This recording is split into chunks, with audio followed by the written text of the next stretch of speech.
Looks like we got Akshan versus Darius.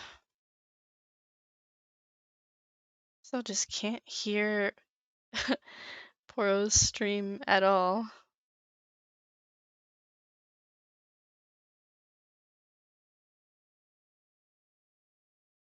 Did anybody else just not hear Poro's stream, or is it just me? Okay, but the casters are just silent. They've also muted their mics. I don't get it. Yeah, I know, right? Fucking casting. Hello, y'all. Yeah, I thought Jacob, hello. Yeah, it's supposed to be fucking Jacob and Dory. You guys are supposed I to am be not casting. casting. Hello.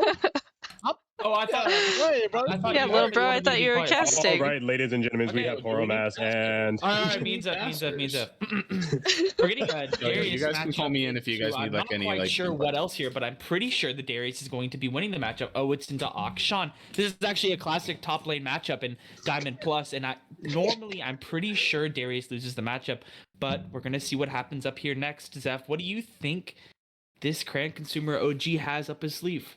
I don't know. He has exhaust and ignite, so there might be a mitigation of damage from Akshan. So it's going to be a very close matchup. I'm very excited to see what happens next. Darius walks up. He gets a clean. He's got the straight off the bat. Two auto attacks. Gets, but he's looking to trade back, and there was a very good trade early game. Yeah. I feel like this is going to be very action packed. What about you, Zeph? Did you say action packed? That was a very nice pun. I give you credit. Give you credit for that one. Looks like Akshan, if he plays this really well and doesn't accidentally go into the Darius on his E, it's going to be a very, very back and forth trade in Akshan's favor. But he has to dodge the Darius Q. Otherwise, he's going to gain health, and it's going to be a very interesting matchup. I was thinking that exact same thing. You see, this Poro Mask guy seems like he knows his ranges not too well, hovering over it multiple times in the fight. But it seems as though Spullet has the upper hand here, despite the differences in rank. Oh, he makes a bad choice right there by engaging all the way. But Spullet brings off the ghost. I think it's going to be the end of the fight. Oh my god, what a great that was really good. Opening up the fight with a 1-for-1 trade. Nice, it was very close. Good job, good job. Got that. That was like on the frame. Wow. Akshan loses. It was very close. Yeah, Darius technically got it first, so. All right, both Darius did get it first because Darius was first blood. That exhaust, I told you, as soon as he E'd in and decided to go all in, that exhaust mitigated the damage, which allowed Darius to get his cooldowns, get a Q off, extra health, and an easy auto attack reset with a W for the kill. It was very beautiful gameplay from the Darius, and I'm actually very excited to see what Spullet might have for us in the losers bracket. He is showing us that even though he is iron, he came out here to play. Hey, yo, actually, I'm bronze. No flame. Kitsune and BlurrWolf. You guys can get a lobby together.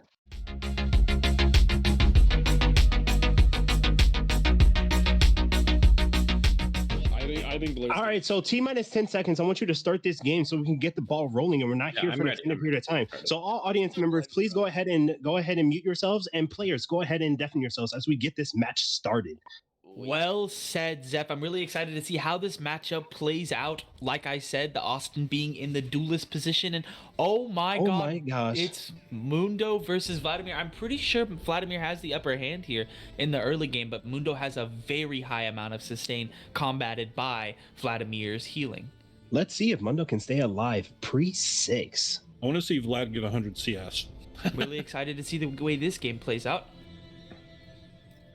We have BlurrWolf forgetting to mess with his runes already, but he's going to be... Let's see how he's going to play this. He's going to be aggressive with Grasp of the Undying and constantly go up to Vladimir and keep pinging him. Looking for short trades from the Grasp of the Undying. I like the confidence. They're also both on champs that they don't regularly play. Exactly. We got top lane Blur. I mean, Mundo is kind of edgy, but not as edgy as Blur likes. But let's call this the classic vampire genius evil mastermind versus Mundo.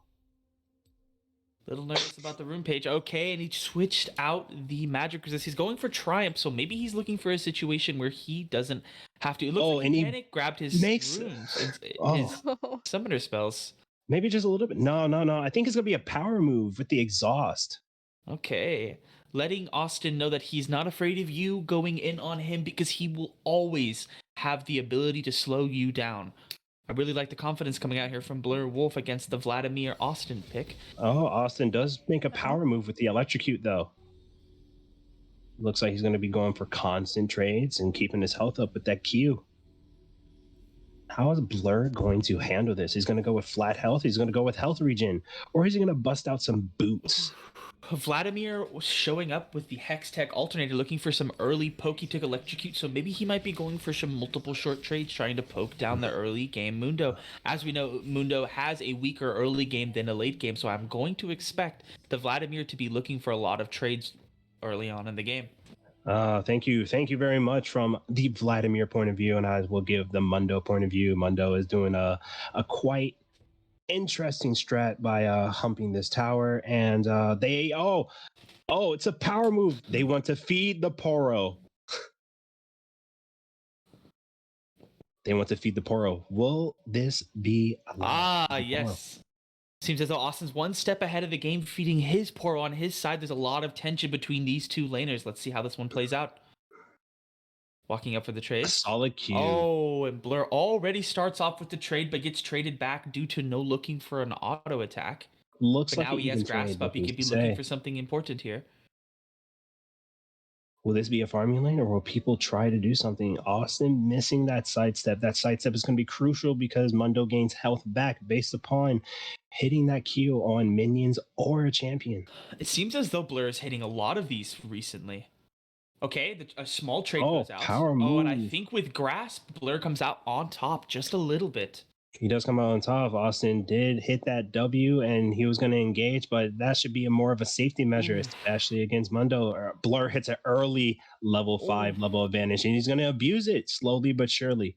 So I think the play here from the Vladimir has to be him just healing up from the minion wave and standing behind them not to be hit by Qs, but it doesn't seem that he's doing that so well. Maybe he didn't get the memo on how the champion is being played.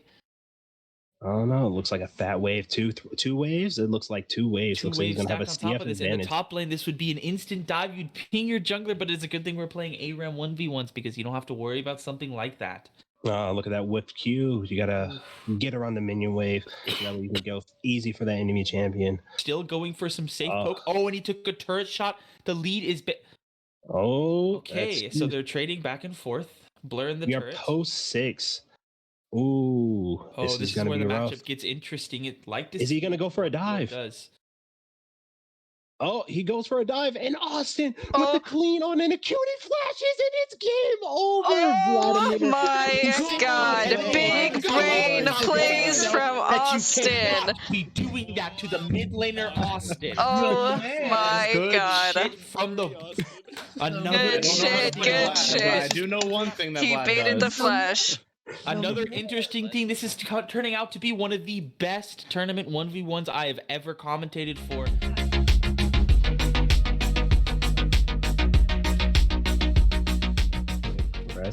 The average Silas with electrocute procs, his combos are going to be hitting huge. His ignite for a very interesting early game. But like I said, Silas can go in and all that magic damage can be received, but Nyla's W negates Silas's passive and reduces the damage by 25%. So it's going to be a very interesting matchup as Nyla is a very all-in champion, and she can mitigate a lot of all-in AP assassins, which Silas falls into that category. So we're going to see how this early game is really going to work out, whether Silas is going to play a little bit passively or he's going to push very, very hard and try and negate the Nyla from healing, because the healing passive that she has, if she gets an early item that gives her some lifesteal, it's going to be an additional 12%. That's really going to be very, very advantageous for her, because Silas, he only heals off any champions he hits. So let's see if Nyla can out heal the Silas and whittle him down into a potential all-in, probably around level 4, level 5. Yeah, as you can see, both champions have been opting for different types of play styles, with the Nyla going for the Conqueror and the Silas going for the Electrocute. Silas is going to be wanting to go for some short trades, and I think Nyla's goal is to be able to counteract that with fighting back and trying to stack up Conqueror and extend the trades for as long as she possibly can. Which is very advantageous for her, because Silas has very, very long cooldown. So if she can survive a decent burst with her W, and it looks like she brings out an Executioners to mitigate the healing from Sylas, and that Conqueror is going to proc, and it's going to be a very extended fight that she can go for, and it's going to be a very advantageous trade for her. Sylas going out here with a bush cheese, looking for an early game trade, maybe to catch the Nyla off guard. He's standing there. Oh, but he changes his mind, walks back towards his turret bush, and we're looking at just a basic start to the match. Very excited to see how this happens. Austin, what do you think is going to happen? Know your enemy. You must become your enemy. Become the enemy. Very harsh words from Austin here. He says, know your enemy to beat your enemy. That's going to be very important for matchups like these where it comes down to an assassin versus an ADC. Very interesting. Sairren very aggressive with that trade, getting that extra attack range from hitting that Q. Okay, Nyla with the level lead at the very beginning of the game, pushing the wave into Sylas, but this is exactly what he wants. He wants to be able to have a safe lane to hit possibly level 6 and go into the trade. As we said, Sylas wants these burst short trades. That reminds me. Thank you, Jacob. But these trades could be very interesting as if Sylas minion. Unlucky.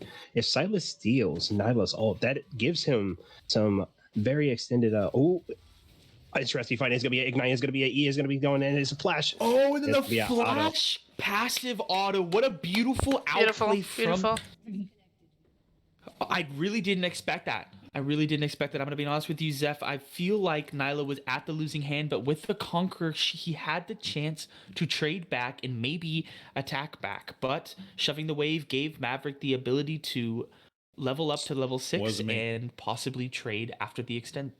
Yeah, it was a very, very beautiful play. Was not Mav, but yeah, no, I sent him a message to put my name in his head.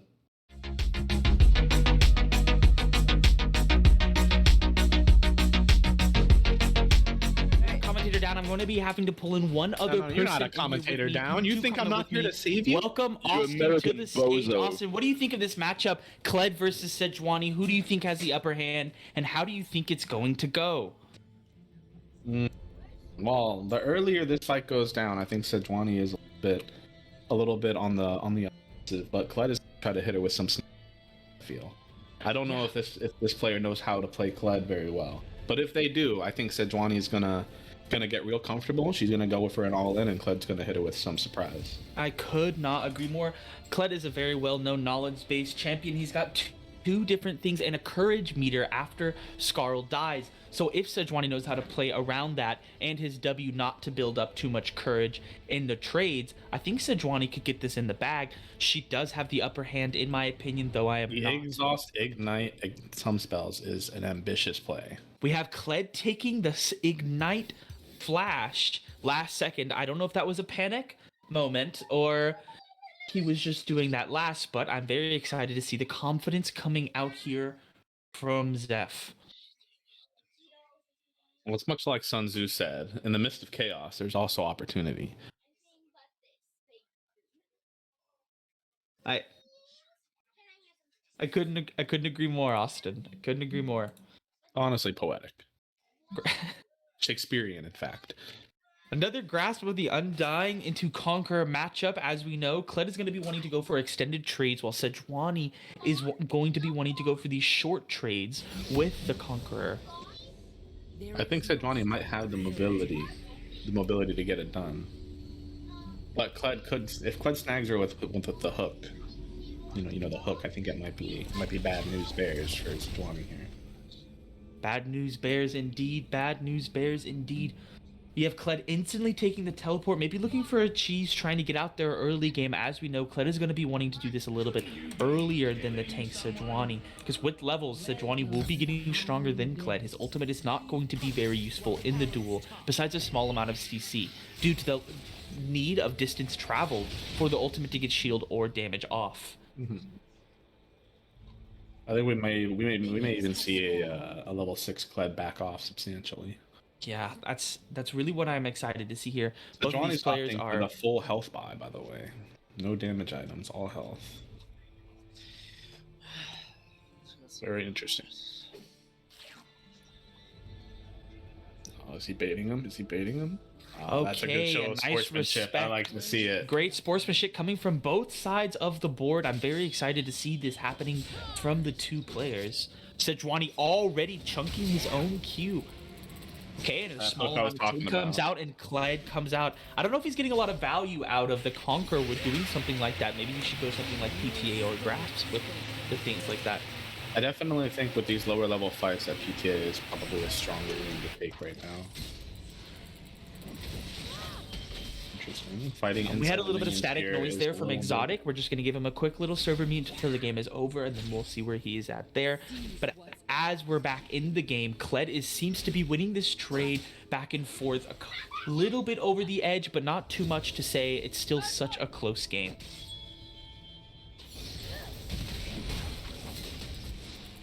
Looking for a return trade. Interesting double fight. Interesting double fight here.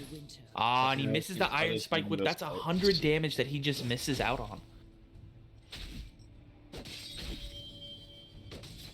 Pretty sure in these situations, any even trade is a winning trade for Kled right now, though.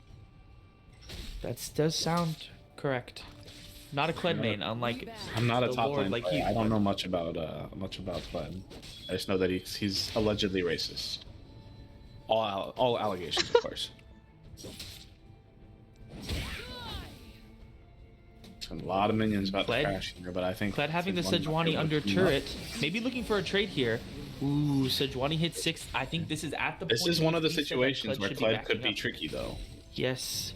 If he could dodge this ult with his abilities, then this could go Kled's way. He's definitely looking for something strong here.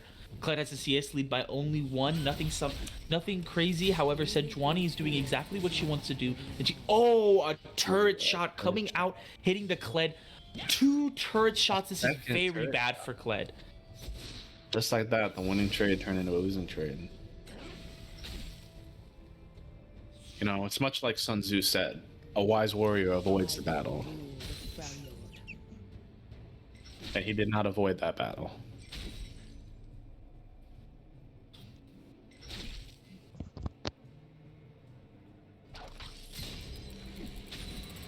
Simple hook here. There's a massive wave that he does not want to be fighting. Kled being knocked out of his Scarl bails like a coward here, but this is where the knowledge check comes in. Scarl already at above half, but does he have the ability to kill her? He does not have the time to just get like that. As we saw here. And just like that. Well played from both players. Thank you for coming out. Holy shit. Thank you for coming out here, Austin. I really appreciate the guest star appearance from the history teacher. Jeez. Bro, Austin's commentary. Much like Sun Tzu said, you have to believe in yourself.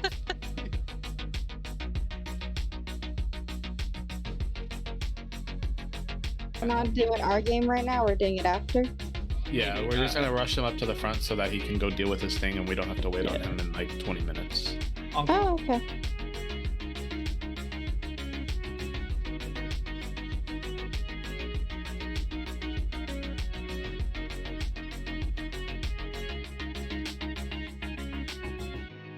It's going to be a different champion. Might not be a tank, might be an assassin, who knows? But that instant, transition to a different champion is going to be different. And he pulls out what I call versus Viego. This is a very tough matchup for Viego. Definitely. A lot of his dueling potential comes from initiating his W, but he could play around it by, hitting his E, hiding in the bush, and then getting a quick auto attack to erase Malzahar's passive and immediately starting his combo potential by hitting his W, and then immediately going for a trade, going back into the E and walking away. But all Malzahar has to do is just evenly space and zone him out, and then it's just going to be either he kills Viego or he hits 100 CS in what I call Malzahar 101. Yeah, I definitely think Malzahar has the upper hand, and we might see our first CS victory here due to the fact that Malzahar is so good at CSing so early on in the game. I'm going to be giving you the Viego's perspective while you can give us the Malzahar perspective, and we're going to get right into this game. Absolutely. Ooh, it seems As though Deaded, the Viego, accidentally took Snowball. He was trying to change it right at the end of the game, but didn't quite get it. Actually, that could be actually pretty huge because Snowball does negate Malzahar's passive.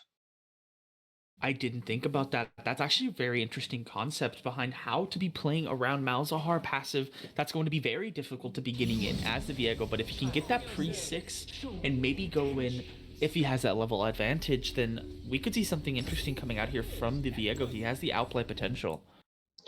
Absolutely.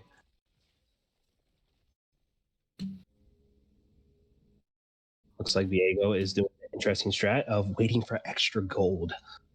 Yep, Viego waiting for extra gold here. Let's see what Austin has to think about this strat.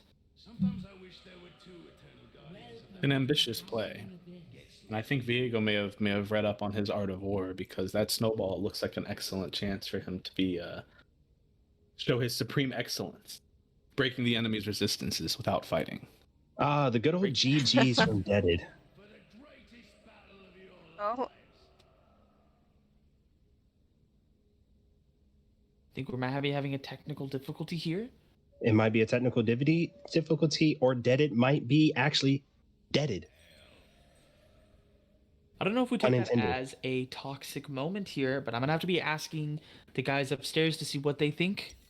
Okay, give us 1 second as we go ahead and go for the council. Deaded is giving it. Deaded is, yeah, he's done. Forfeiting? Or is he gonna play? Looks like he's playing. It looks like the strat for the early gold is actually early game mental shattered due to the fact that Malzahar does have the early game advantage, but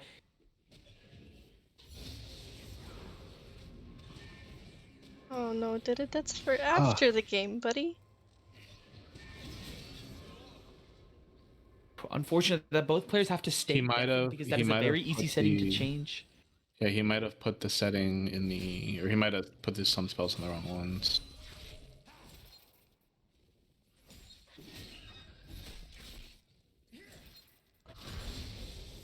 I think this actually might be mental warfare. This might be mental warfare. He's distracting him and taking the DS lead. Taking one from the art of war from Sun Tzu himself. He's using. Let's hear it. In the midst of chaos, there is also opportunity. In the midst of chaos is opportunity. As we can see here, Deaded is causing chaos by constantly typing to Mike, losing the ability to take a health pot, but also gaining a CS lead. Ladies and gentlemen, we're noticing the first in ever psychological warfare in League of Legends 1v1 customs history. It looks like he's trying to win by tilt. Oh my god, actual beautiful beautiful gameplay coming out from both of these players here. Deaded trying to win by typing, knowing he has the disadvantage in champion. I'm very excited to see how this one plays out. Deaded using his massive brain, potentially, to win this game. So it looks like he goes up. He does not go for the cannon. This is the cannon. He decides to zone around, make sure Malzahar doesn't Q him and get free damage. But we do not know. It looks like if he gets a free wave, a free snowball into an ultimate. Oh, that is a perfect opportunity. That is a spell shield down. Deaded has a very high opportunity to go in here, but he chooses not to do that, opting to W in for the scare instead. He goes for that. Oh, he dodges. Easy. Oh, that is a nice trade. Short it's still trade 30 from seconds. Deaded, keeping the play above and high on the end of Malzahar, who is taking 2 turret shots. I think the fatigue is setting in here. He just got out of a very intense game with a very good player, and now he's into a rough situation where he might be a little bit exhausted into this Viego gameplay, with Deaded using his psychological warfare to make this player a little bit tired. Yeah, it's a very interesting play. It looks like a short whiff on the W, which could have been an excellent opportunity. He gets rid of the spell shield exactly again. What you talked about, getting rid of the spell shield, but not taking the snowball. The amount of self-control from Deaded. That is actually pretty huge, and he's going to come phenomenal. in. Oh, and he's going to go in, looking for a short trade. Maybe we're going to see the ult out here. Oh. No, we don't see the ult. Oh, but we see the flash. Indeed, it was psychological warfare, and he misses the W. This looks like to be the end of the fight. Okay, both players trade all of their sums, but it seems as though Deaded has the advantage, missing every ability, though it was just a scare tactic. As we talked about before, Deaded is very high-end in psychological warfare. Zoning him off CS, I don't see the value of that because of the slow push. However, just a little bit of tilt, it might be all he needs to win this game. Malzahar still having ult does up. have a passive up, and he does go back for the back rune to get some health up. We'll see how this goes.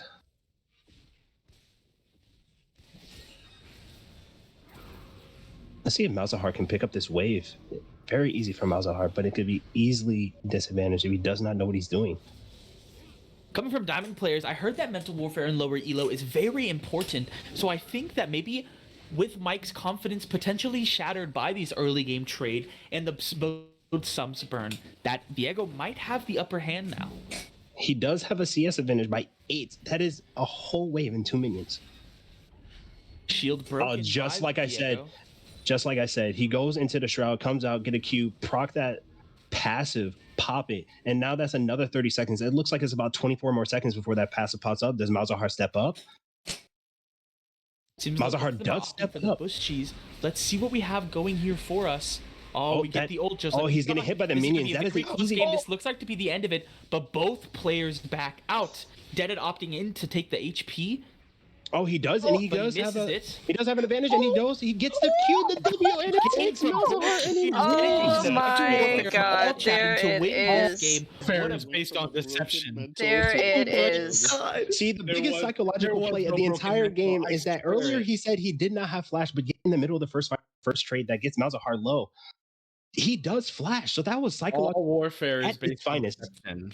Absolutely wonderful game fate for both of these players. Oh my god.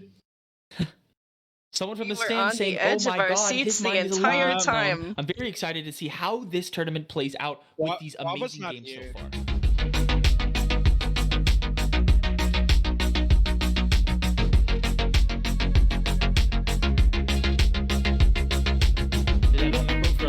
I'm going to deafen him. We have an interesting game where Kami is on the Arcane Magician Xerath. Against Poro Michael on the Riven. Riven has the outplay potential. This is a very high mechanical champion, which comes with a lot of capabilities to dodge skill shots and potentially win the matchup. This seems to be in favor of Riven, but I'm not quite sure. What do you think, Zeph? I don't know. A lot of spacing and a lot of ability usage because Xerath is an artillery control mage. He has a lot of range and a lot of damage. But since this is a 1v1, he's going to have to get a very interesting item to keep his mana up and to keep those abilities on check on Riven. So it's going to be a very interesting matchup. As long as Kami can zone out the Riven, I think it's going to be advantageous trades, which leads into him when Riven decides to go for all in, an easier time to potentially make an outplay or just out damage the Riven. So it's going to be an interesting matchup. And it looks like it's going to be a very aggressive Xerath, bringing in the Ignite and the Flash on D. For those who do not know, Flash on D is called Delash. So we're going to see a Delash play possibly. Both players taking out the Delash. Poro Michael using Riven maybe has some opportunity and experience on the champion. He plays a lot of Akali top. This is someone else who also enjoys mechanics, starting with the Hex Drinker.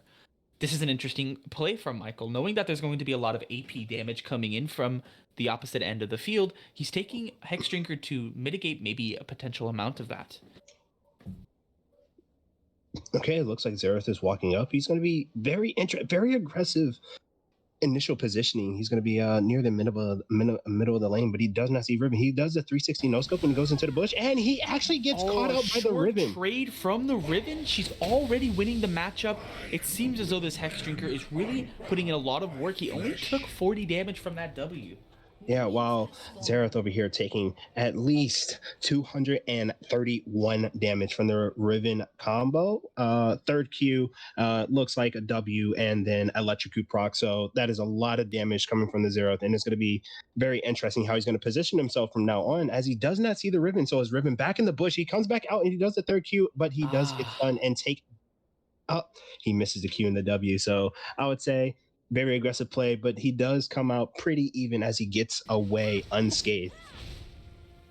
Riven using her shield more often than not to mitigate damage. I didn't quite see that the first time, but it might be the reason why Riven isn't taking so much poke from this. I really like this matchup because it seems as though the Xerath should have the upper hand, but he doesn't. It's a positioning. Skill shot. Oh, but the miss stun, so Kami gets to trade back. Xerath here has the opportunity to trade back here and maybe take the upper hand. It's a possibility.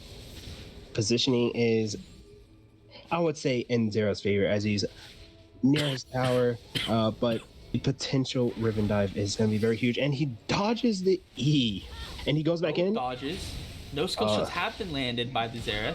Xerath walks too far up, and he takes free damage. Takes a free auto attack that's empowered by Riven's passive, making her do more damage after taking an ability. Absolutely, and it's going to be very interesting how Kami's going to play this. He throws an E to try and zone out the Riven, but the Riven's nowhere there, and he's going to take a Q. The W is going to be a test auto, and it's going to be an ignite. And it looks like Kami is possibly going to die in a tower, and that is a good game. A very quick one. But like I said, I thought the Riven would have the advantage from this game. Very interesting one coming from both the players.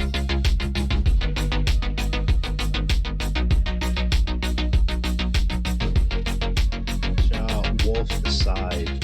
Okay. Number 12. I'm neurodivergent, so I really like the 12. And what can I say? What does that mean? Very appealing. Very interesting. It seems as though this matchup is lost before it happens. Abs having the advantage on the ADC against the Nami. She's going to have to hit a skill shot against somebody with a dash on such a normal cooldown. We're going to see something interesting here, folks. Let's see what happens. Oh, as Scorched comes on, we have a nice heckler from Wolf's side, Scorched Killer, with his average slogan that is actually sponsored by the Dragon's Keep organization. It's called Bozo.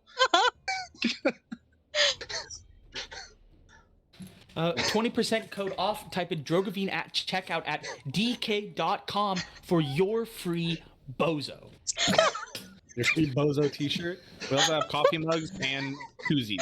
As you heard from Austin, the history teacher, you can get coffee mugs and jacuzzis. Don't forget the stickers.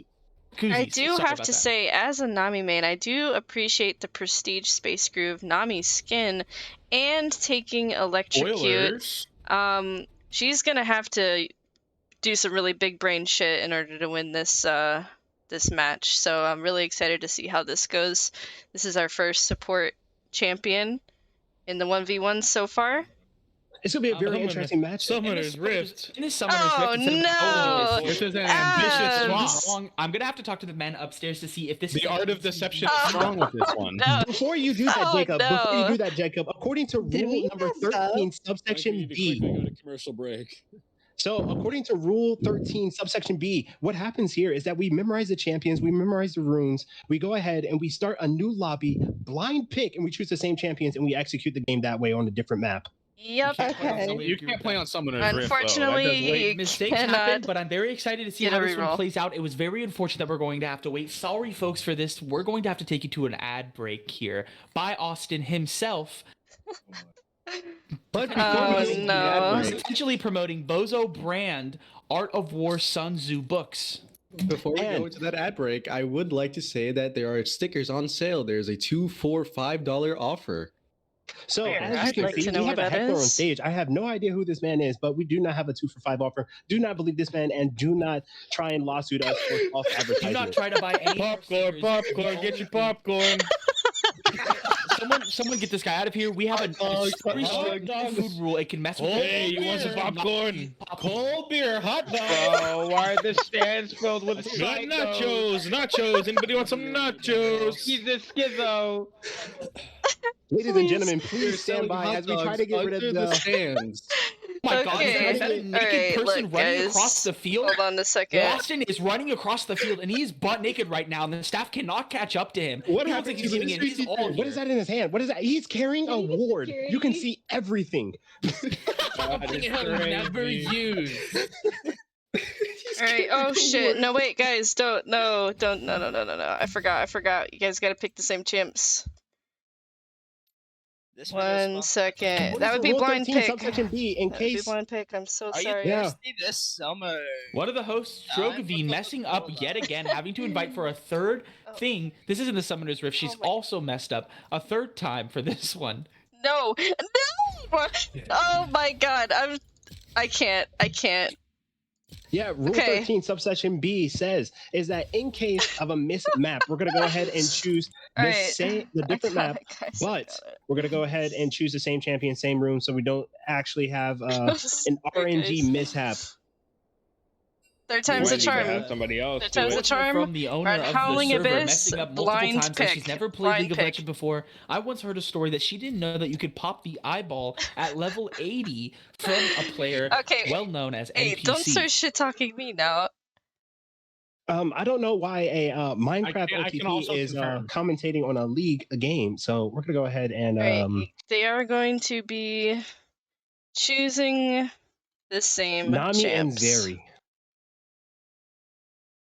Hopefully they get the memo here. Hopefully. If not, all right, you got 8 seconds. It's tough. Uh-oh. I hate this rune page. I'm not gonna lie.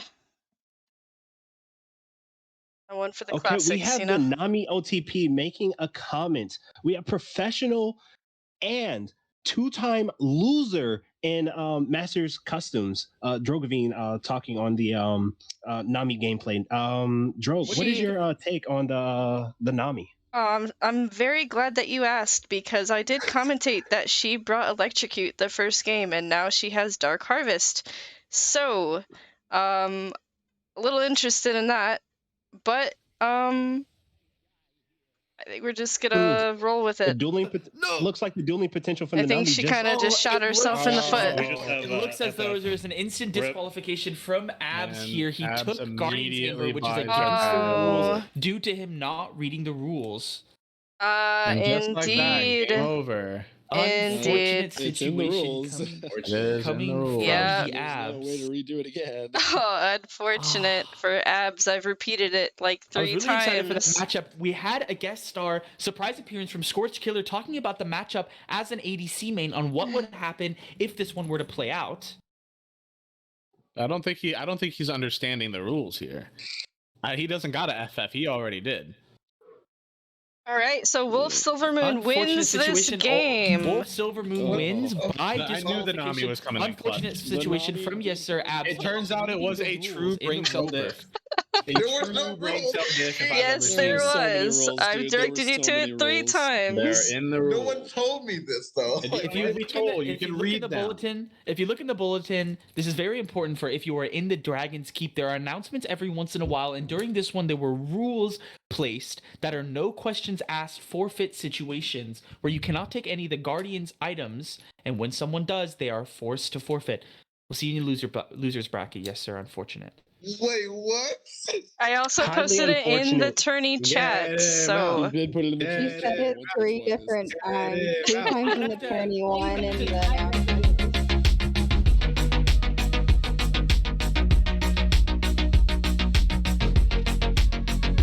Very interesting. We're going to be having a rematch of an old mid lane matchup, and it's going to be very interesting. I think Kitsune might be coming up on top as he has a very, very grudge against it. I think that's going to really fuel the fire, but also depends on the champion. Back to you, Zeph. Well, thank you. I very much appreciate it.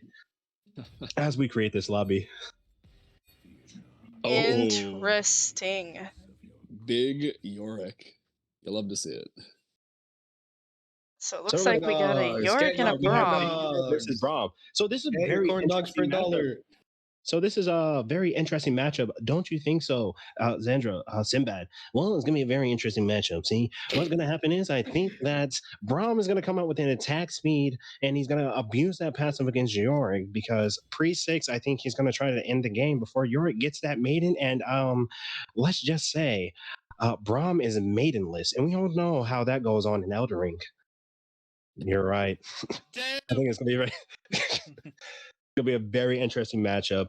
Yorick brings out Conquer, and it looks like Austin has something to say. Muscle. The heart is the strongest muscle by Sun Tzu. I never have I heard a truer statement. You know, Drogon, I think that is a very interesting concept. Will the heart beat the undead? I don't know. Will Yorick stop his beating heart and then kill the strongest muscle, or will the strongest muscle beat death and beat alive? That is very interesting and very inspirational. It's going to be a very interesting matchup. I'd normally say Austin might struggle against top laners, but he showed earlier his prowess against Mundo. Oh, that is very interesting. Braum with a very aggressive Ignite Dash with Grasp of the Undying. But can he grasp Death, which is Yorick, and become the Undying and win this matchup? I don't know. Yorick is going to have a very interesting matchup. Let's see what the first item he brings. I'm going to say again, it's definitely going to be tough for Austin. Being a mid laner, never touching Braum as a support, while Nova is known as a top main, and I'm sure he has played Yorick or played against him at some point. But you got to remember, Drogue, that in this lobby, in this tournament specifically, this is Troll Central, so you never know. How many times have we seen a Braum support versus a Braum jungle? Multiple times. So we're going to go ahead and give him the benefit of the doubt. Who knows? He might bring out a very interesting item and stretch. He might beat a recurve bow, so that way he gets a passive. Who knows? He might know that he can W2 a minion and immediately get on top of Yorick and instantly start beating him to death. It also looks like Braum is taking some armor for his first item instead of damage, so I'm wondering how he thinks he's going to be able to kill this Yorick, especially when he has 6. I don't know. Maybe so. Maybe he might be waiting for an under tower and immediately go for a counterplay. Who knows? That maiden really does proc the turret, so who knows? It's going to be a very interesting concept. Also, Bronze Q does do % max health damage, so it's going to be very interesting how this plays out. Justin, as somebody who plays Yorick, do you have any thoughts on his gameplay right now? He's doing a very good job at slowly building up his graveyard. It's going to be very tough for Austin if he's hit by one of those E's as they quickly shred health. It's going to be, yeah. Oh, we have Austin trapped in the cage. He's taking free damage. He doesn't have the attack speed to get out as fast, so Yorick gets free attacks. Also, Yorick does have a Sheen, so that's bonus damage after he uses his Q, and it's going to be very interesting.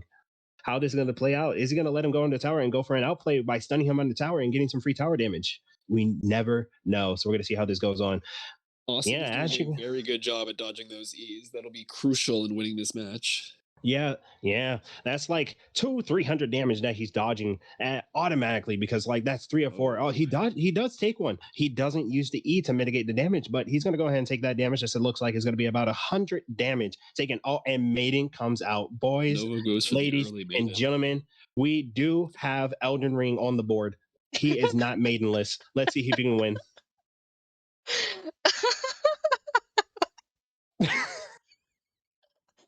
Oh wow! The tower is already half health. Ladies and gentlemen, we have a potential I see missing ping. So that is so close to grounds of disqualification. Loses his maiden. Oh yeah, the turret shots on the maiden. He does go in. Austin ults him under tower, gets walled off.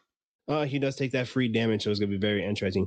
Yeah, as you can see, if he took a little bit more damage, he was going to go ahead and proc that passive and get free attacks and easily back up. But if he keeps playing like this, he might lose by CS, and that will be grounds for TKO for Austin.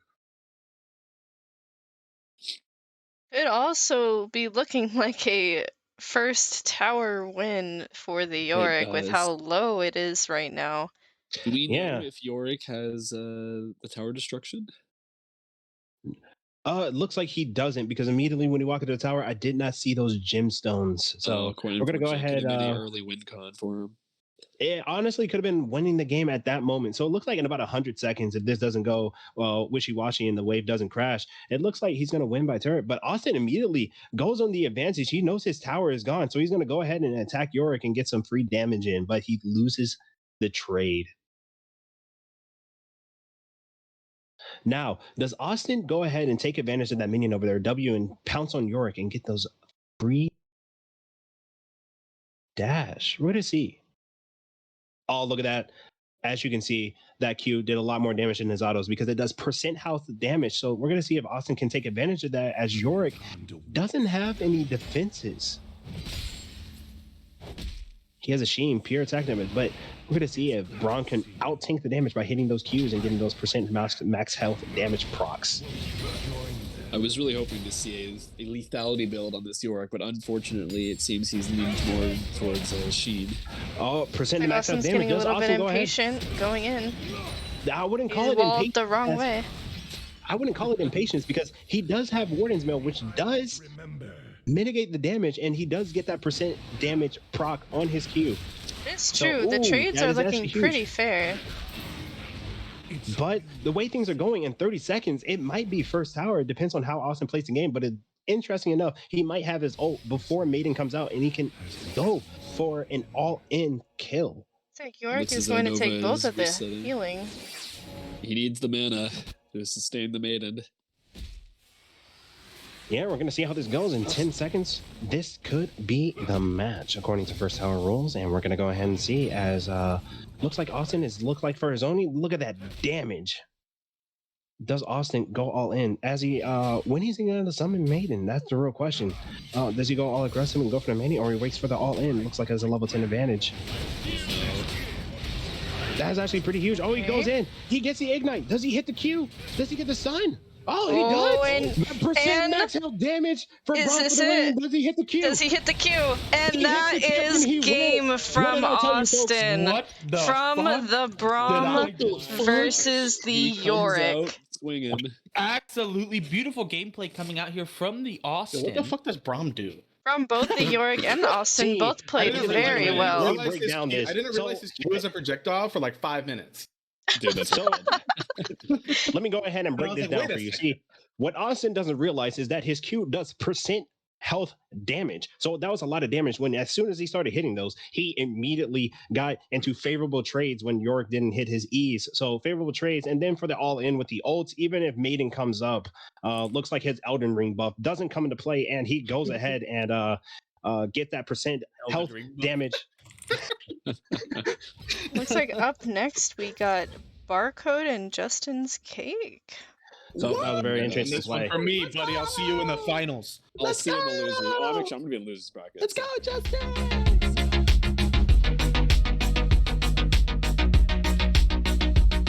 Go ahead, Jacob. Go ahead, brother. As we continue this ad break, remember, folks, Dragon's Keep, sponsored by Bozo. Look and feel your best with Bozo brands. Our range of high-quality personal care products will leave you glowing from head to toe. Try Bozo brands today and experience the difference for yourself. Also, please realize that we do have coaching opportunities, but we do have free coaching available from many members of the server. But remember, you must not have an ego. Get your boosting. Yeah, by coaching you mean boondogs, gold, diamonds, platinum, like Grandmaster. We got it all. Get your boost in here. Boosting. G People and corn dogs. All right, let's deafen Barcode. But remember, according to the rules for these coaching, you must either be a sad loaf or you must not have an ego. Justin. Both of them cannot coincide because sad loaf both has an ego and is sad loaf. Right. Agreed. That's just a skill issue. How are we feeling about this fight here? I think it's going to be a very interesting fight, Justinscake. I mean, we're going to see. Never seen Justin play Kennen before. His luck in Magic has been terrible. His luck in TFT has been terrible. So let's see if he pulls out the luck and pulls out a champion that he's used to. If he pulls out a Mordecai or a Zero set, it's going to be very interesting. And then it's definitely not his playstyle. That's for sure. So we're going to see. Justinscake is very adamant on how RNG is not in his favor. So we're going to see how this matchup goes in as he gets all around him. And T1 Ungabunga, it's a 50-50. I mean, he either runs it down or he absolutely smashes the lane. There's no in between. So on a scale of 1 to 10. Sorry, my mic cut out. Can you go ahead and repeat that, please? Apologies. On a scale of 1 to 10, how smashable do you think this lane is? Honestly, a solid 7, considering Barcode might be getting above average. That's above average. Folks, that is above average. You even heard it from the man himself, Blur. He knows. I don't know. T1 Ungabunga is known for his play, so who knows? We might see the biggest snowball in 1v1 customs history. This is true. He's building full AP Nunu. I don't know. Ungabunga doing a questionable taunt in the middle of the lobby. He is dancing. According to rule section number 3, as long as he's not in front of the enemy, he does not get disqualified, but he is making questionable moves. We'll see how this goes. Ambitious play. Can say I'm really looking forward to the new fanciness that could happen here. It could get really spicy. Does he with the snowballs? Though, if Kennen can land his Q and W abilities on Nunu, he can deal significant damage and stun him with his passive. That is true. Looks like Nunu walks up, gets his mobility, he does get a free package. Make it difficult for Nunu to get close enough to deal damage or use his snowball ability properly. But we also got to realize that Nunu is AP right now, so that healing from his Q is going to be massive. As you can see, he gains 230 health from a really going to be facing a full health Nunu at all times. Okay, we got a snowball coming. Exactly. So we have what we call. Got some poke back. He got some poke back. That's what I like to see. As you can see, it looks like we got some action here, folks. We're going to see as we see what we call bullshit and 1v1 customs as Nunu heals every single 4 seconds. Oh, we have a giant snowball. And the Howling Abyss. Does he get hit? Oh no, he does not get hit. And now Kenny goes in, he gets a free stun. Amazing trade by Justinscake. He said, I'm not getting cake, I'm giving out the cake. And unfortunately, his health bar is still lower than Nunu's. This is outrageous. Yeah, this is what we call League of Legends bullshit 101 as he goes in for another trade. He proceeds to go into melee range. Oh, he gets immediately ignited immediately. Interesting. That's a bold tactic. See if it pays off. I don't know. It might be a bold tactic considering Nunu gains health every about 5 seconds from killing a minion. That is free damage that it's going to be very interesting to gain back, especially. Kennen does not have the sustain Nunu has here, and it's not going to heal that health back. Very interesting. As this game to last at least another 80 seconds. We'll see. Does he create the giant snowball heading into the ultimate and instantly killing Kennen? Do you think his ultimate will do enough damage for the kill with just a lost chapter? I think it's a possibility because it does increase in damage as the more he channels. Only at half health. There goes the cannon, straight down the fucking chute. T1 Unga Bunga out here deep-throating minions like it's no tomorrow. I guess that 7 just turned into an 8, my friend.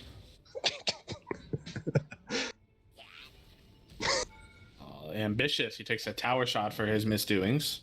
But he goes ahead and eats a minion and he's back to full health. Right back at full health. The nutrition is outrageous.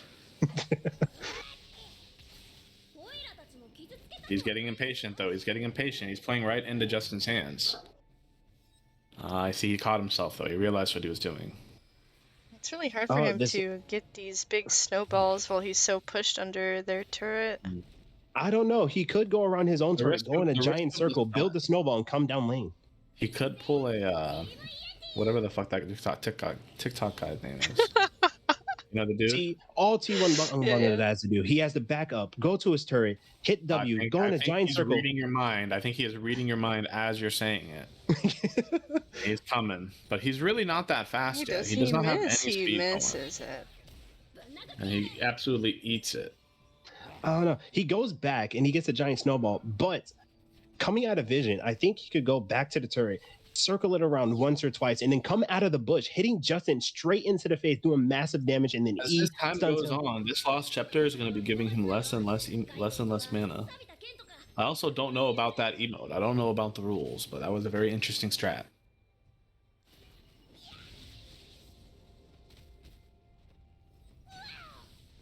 And now Justin's hitting him with some zigzags, but he's just doing 0 damage. That's 33%. Gets ignited again. Flash would kill Justin right now. He could. I don't know if he actually. But he's just playing with this food right now. You're right, but we're also not going to test the outplay Kennen has with that ultimate. There goes that cannon right down the chute. Yep, that's Deep Throat number 3 on Cannon Waves from T1 Unga Bunga. He just takes his friend with him. It looks like Justin might be trapped. Oh, he is trapped. He no longer has anything else. He gets hit by the snowball, and this might be it, but he makes it out under his tower. He could flash ult him right now and probably take him out. It's going to be a flash ult into a snowball, and then it's going to be Q, and it might be GG. Or he could just ult him straight off while out of vision. But it looks like he's zoning him away from CC, and he goes back to full health. Ladies and gentlemen. He doesn't even need to worry about it. His sustain is so ridiculous right now that the Kennen just can't keep up. Oh, it looks like another giant snowball. This might be game for you if you get hit by this cannon. Oh, it looks like he might go for the tower dive. A tower dive would be very ambitious. A stun under tower would be disastrous for this lead. As Nunu is speaking Japanese because T1 Ungabunga's first language is Japanese, it's very interesting to watch. All of this anime talk is really wild. And Tourney used the E, so it looks like he doesn't have anything. But he hits him with a stun, and he with the clutch stun. A potential. Oh. This could go back and forth, Oh, and he I think does get Nunu zoned. knows that. I think he's going to try to make a play with his ult here. Might be it. He doesn't go for it though. He's just eating punishment. There it is. There's the ult, but he wastes it, and he takes a turret shot on top of that. Okay, but he takes a snowball and he ults him. He baits him in. He baits him in. Wait a minute. And he got a little too Yeah, ambitious there. Ladies and gentlemen, that is what you call. That is what you call unnecessary. That is a game. That is a game that is decided at Champ Select if I've ever seen one. I tried. I did my best. He had so much sustain.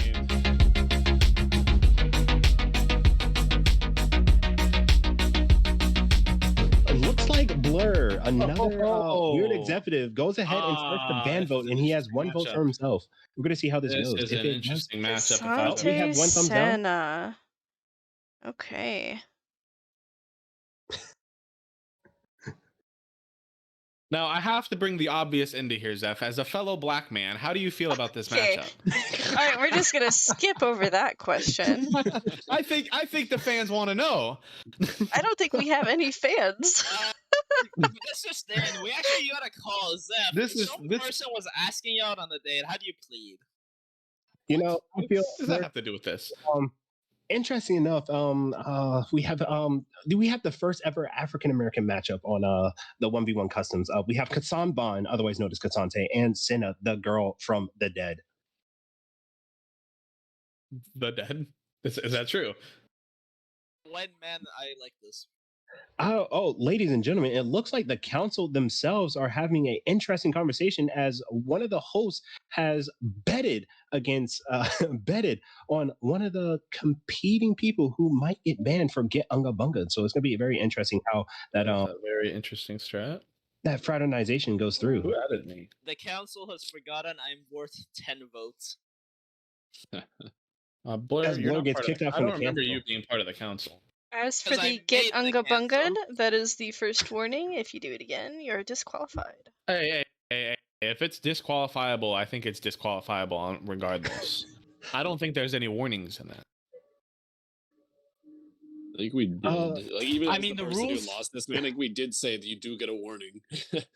Like, so even if he you're gets gonna his emote on someone, you get a warning, right? Well, then where did my boy Axe's fucking warning come from?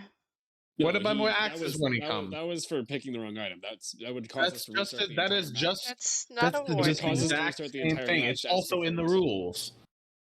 Well, the council is going to he wasn't here as we head into this match. We have Kitsante. We have Kitsante, the tank bruiser assassin, with an absolutely dumb strategy here, though. Opting for a single refillable pot instead of 4 red potions, and taking 30 armor and MR instead of 50 armor against an only AD champion. This is a classic Simon play if I've ever seen one. So it's going to be very interesting as he plays the tank bruiser. Oh, can Simon hear us? But he sends the heart. It's going to be very interesting as he sent him a heart. Hey, he sent them a heart. They're being sweet. I respect it. I think Senna does have the upper hand while she's at a distance, but once Kitsante gets on top of her, it's going to be very hard for her to get away from him. She has a lot of range, and she does scale throughout the game. So it's going to be very interesting. She can scale without backing, which Kitsante does not have going for him. Although he does have a very broad back. Look at that thing. That's why we call him Kitsune Bon, the tank bruiser assassin. That makes no sense. Get him. Oh, he gets stunned and he's going to take free damage. He's about to get punished. Look at that. He's about to get punished all the way off the wave. He gets a lot more out of this healing than Senna does, which is true. Oh, he does. Okay. Oh, he hits her with the thing, but he doesn't follow up. Oh, he had her right where he wanted her there. Right there. Oh, he didn't get the auto. All he needed. He didn't get the auto proc, which would have been huge for him. Does he even have Grasp of the Undying? That's the real question. I don't think he does. I think he has Aftershock. That's very interesting. And classic Simon play 101 right there. He just took the first rune page he saw and just went with it. Oh, he has classic. Oh, okay, cool. I didn't see him proc it again. He's not. I don't think he knows how Grasp works. He doesn't play tanks. I don't think he knows how Kitsune works. Well, that's true. I can't wait for him to alter point blank right into the wall. Does he go for the epic play that he's never going to hit? That I'm going to describe anyway. Flash alt under tower into second tier turret would be a game ender. So we're going to go ahead and discuss the potential combo that Simon is probably not going to hit. So what he's going to do is he's going to hit Q twice, and then he's going to go ahead and E-dash, hit Senna under tower, flash, alter into the tower so that way she goes to the other side, beta flash, and potentially go for an all-in. On top of that, are we going? Hannah has, this would be game over for her. Are we going to talk about an auto disqualification for him playing on locked screen? Are you casual? Are you casually? Oh, he's gonna alter. Don't do it. Jorg, are you making fun of casual players? Yes. I don't give him automatic disqualification from this because I'm going to go ahead and give him the benefit of the doubt considering it's a 1v1 ARAM and he doesn't have to worry about anything else on the map other than... He literally cannot be ganked.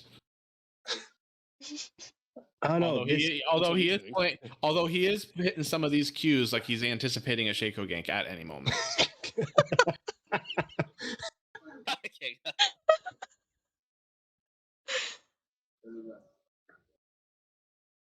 Who knows? We might see a Garen pop out of a bush like the glitch from season 6.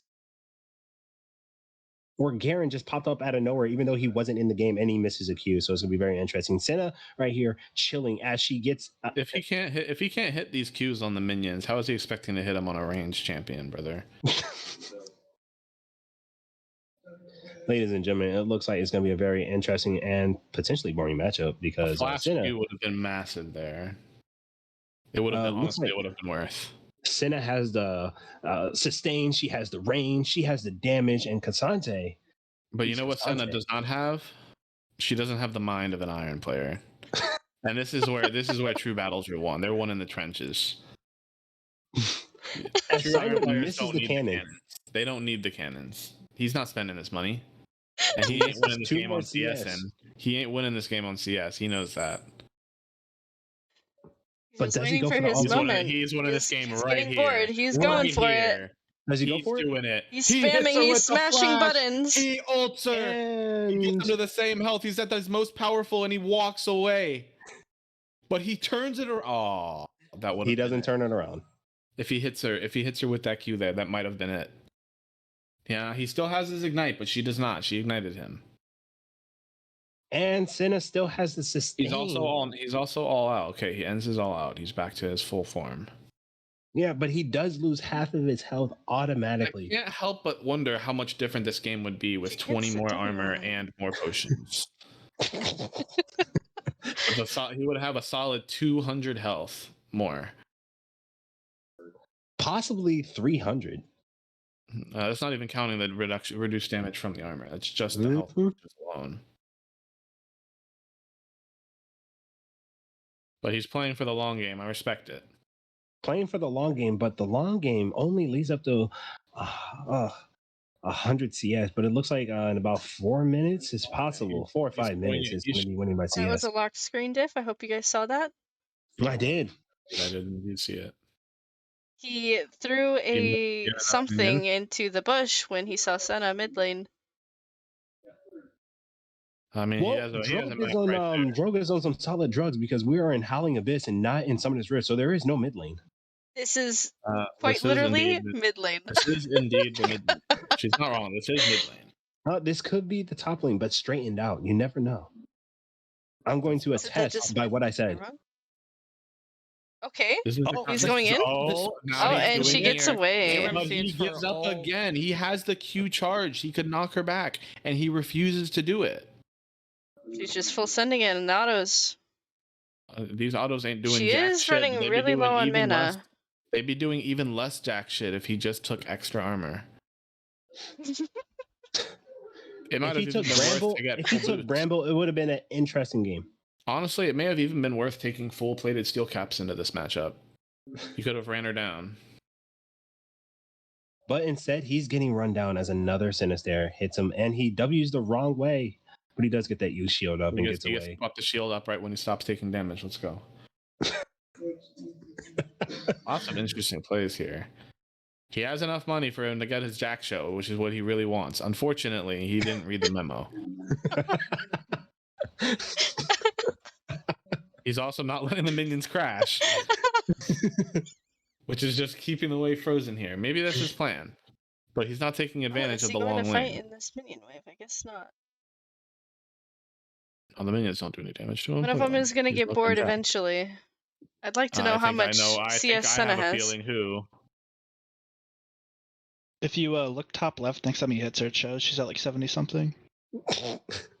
It's so pixelated, I can't even see I can't see anything. shit. She's at 70 something, he's at like 30, and he's going in. Oh, I think this is it. I think this is it. Does she hit him with the ult? Starting to. Oh, he ults There and he it throws with is. it. The And ult the is the Senna wins it. Classic. The Senna clutches the win. With a classic Simon diff. Alright, let's see if Simon complains. All right, Mr. Simon, you're getting brought right into the interview box. We have a couple questions for you, my friend. Yes. I have to ask, what convinced you that you needed to buy an Aegis of the Legion and refill pots instead of a 50 armor plate and red pots for double the health? 40 armor. Honestly, no clue. Never played the champ. Don't know how he works. I kind of just went with the recommended. I think it was more of a matchup change there. This is more about who you were going against and who you were playing. Alright, so next up we got Senna Maverick sure and does. Scorched.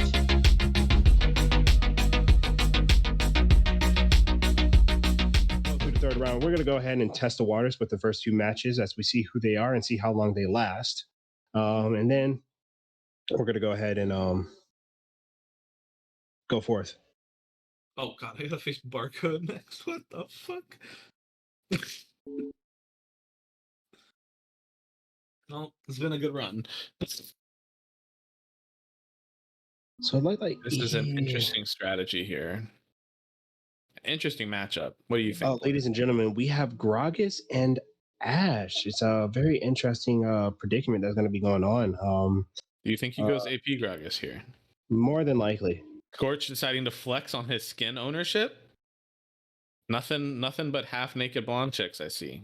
And Mav does the same thing and flex his. And he's got all the What a guy. But he's using one of my favorites. I see he doesn't have that one skin, though. There it is. It's going to be very interesting whether Math gets the Ghost Flash ambition play here. He's going to try to run down the Gragas, but I know Mav knows how to play AP Gragas. I played it with him playing it just last night. Not only does he know how to play that, he is also an Ash main. Not an OTP, but he plays a lot of Ash. I don't think chasing down the Gragas is the play. I'll be getting a lot of poking early is definitely going to be important, and it's going to make a difference here. He's going pure attack speed. He doesn't care about damage at all. Scorch could win this game easily with a simple armor buy. Looks like Ash went with the Berserker's Greaves and Sword. Look at all that attack speed and no damage. It's going to be very interesting. I can't wait to see him do 10 damage. It also looks like Mav has never played Ash before and needs to look up some guides. Oh wait, no, that's Scorched POV. So I think after this game, you guys gotta switch over to 2 at a time. Just not record some of the games because it's going so slow. Why are we recording the games? I'm recording. We're recording them. Who's watching them? Me. I don't know, but I think we need to start speeding these up. Oh, the council has voted that we do 2 games at a time, and the more anticipated matchup is the one that gets recorded. We're also going to take it to a vote. There is a poll. The losers bracket and just do the losers. I don't think there should be a poll. I think that's probably the way to do it because there's no other way to get it all done today.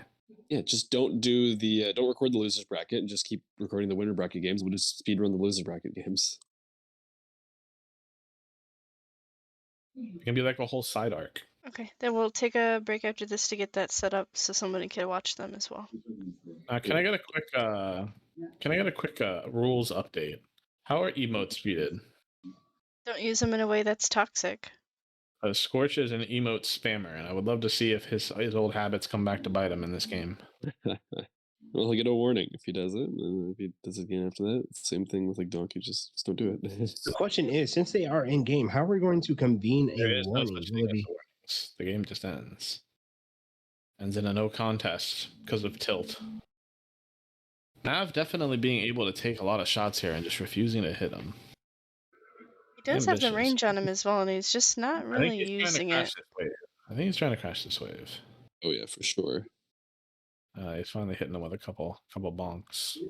Right, he gets the melees into range at least. If he can get these range guys in there, he'll be in a good spot. There he is. Look at that Ash W doing negative damage because he only has attack speed. But his Q does a little bit of work. Dancing right outside the tower's radius. Getting a little bit of poke in there. I think he actually might be going for the tower angle. He may be going for the tower angle. Very interesting. Maybe the easiest way. Really gone for that besides yours. He is very safe for this. There's Scorched. There's Scorched with an emote spam right there. I saw it. Dude is absolutely pounding. He's absolutely pounding that minion in the back of the head with his crotch. But I think Mav hit him with his own emote. I think they're both into this. I think it's. I think we're just gonna let him fight it. All right. It's gonna be very interesting play. I think this is what they call in UFC. They call this in UFC letting them fight it out. It's going to be very interesting as Mav keeps pushing the tower, but Gragas has excellent reverse tower damage potential as he could EN ult and then get a. He could definitely hit her with what Scorch loves to refer to as a boomba. I think that's something those TikTok kids say. Does have his flash also, and ult does have more sustain than Ash at this point because his W does heal him. This is true, but I don't think Ash is taking damage. Hey, we got the ult. He's going for it. He's going for the boomba, but he missed it. He missed the actual bonk. He's not going to finish her off. Substantial damage. He got the boom, but he didn't get the gun. I don't think he needs to finish her off. Ash isn't taking advantage of that heal right now. All right, and there, and she flashes away and ults. Ults him just for good measure, just so that he knows that she's not afraid of him. Now, I would like to point out that Ash is, because this is being done on Howling Abyss, Ash is severely nerfed in Howling Abyss. She takes 115% damage, only deals a mere 85% damage, and has minus 20 ability haste. Yep. So this may not be the fairest 1v1. Imagine coming home and you don't. Imagine playing Ash, you're at home and you don't have home field advantage. It's really rough. It'd be like that sometimes with family. It do be like that. Sometimes the ones closest to you are the ones that really stab you in the back. It's got really deep. Wise words. That was Sun Tzu.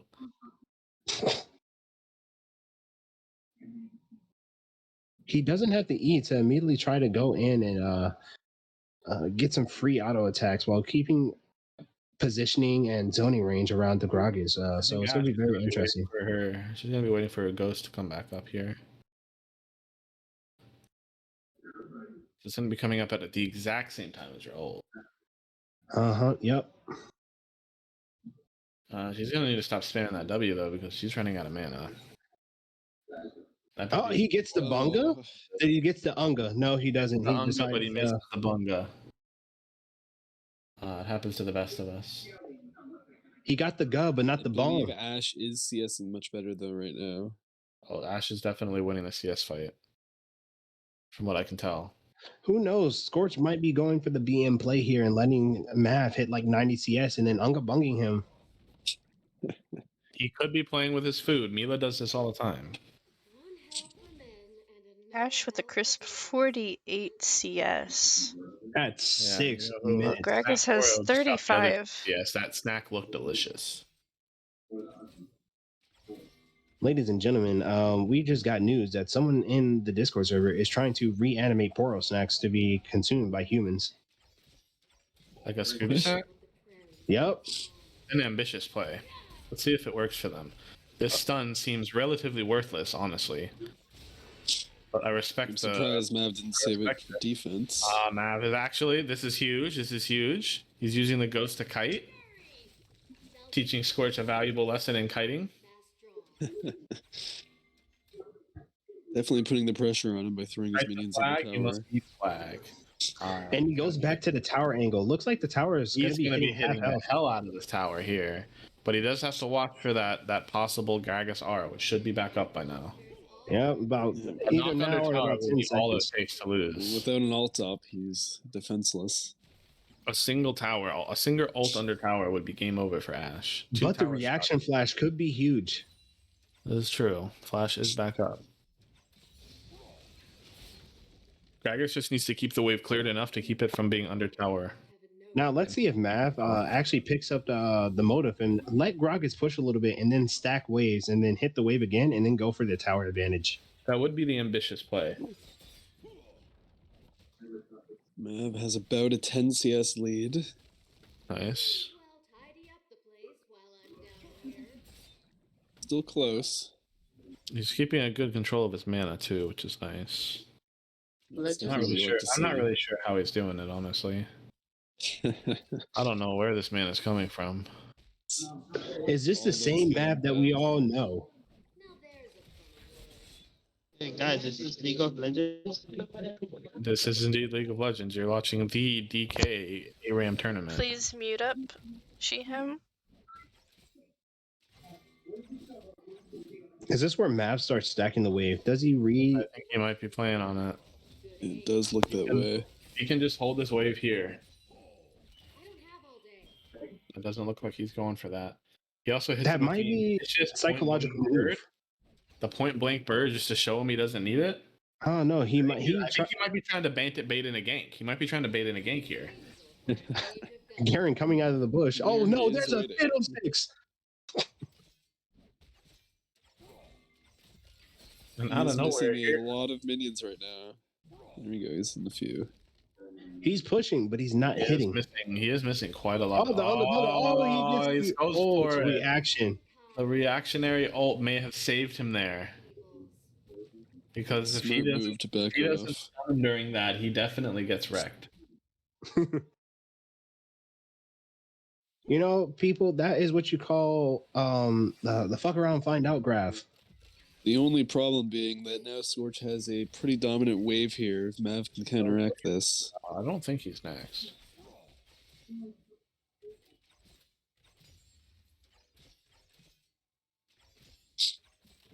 He's gonna push it. There's been a total dynamic shift in this game after that ult.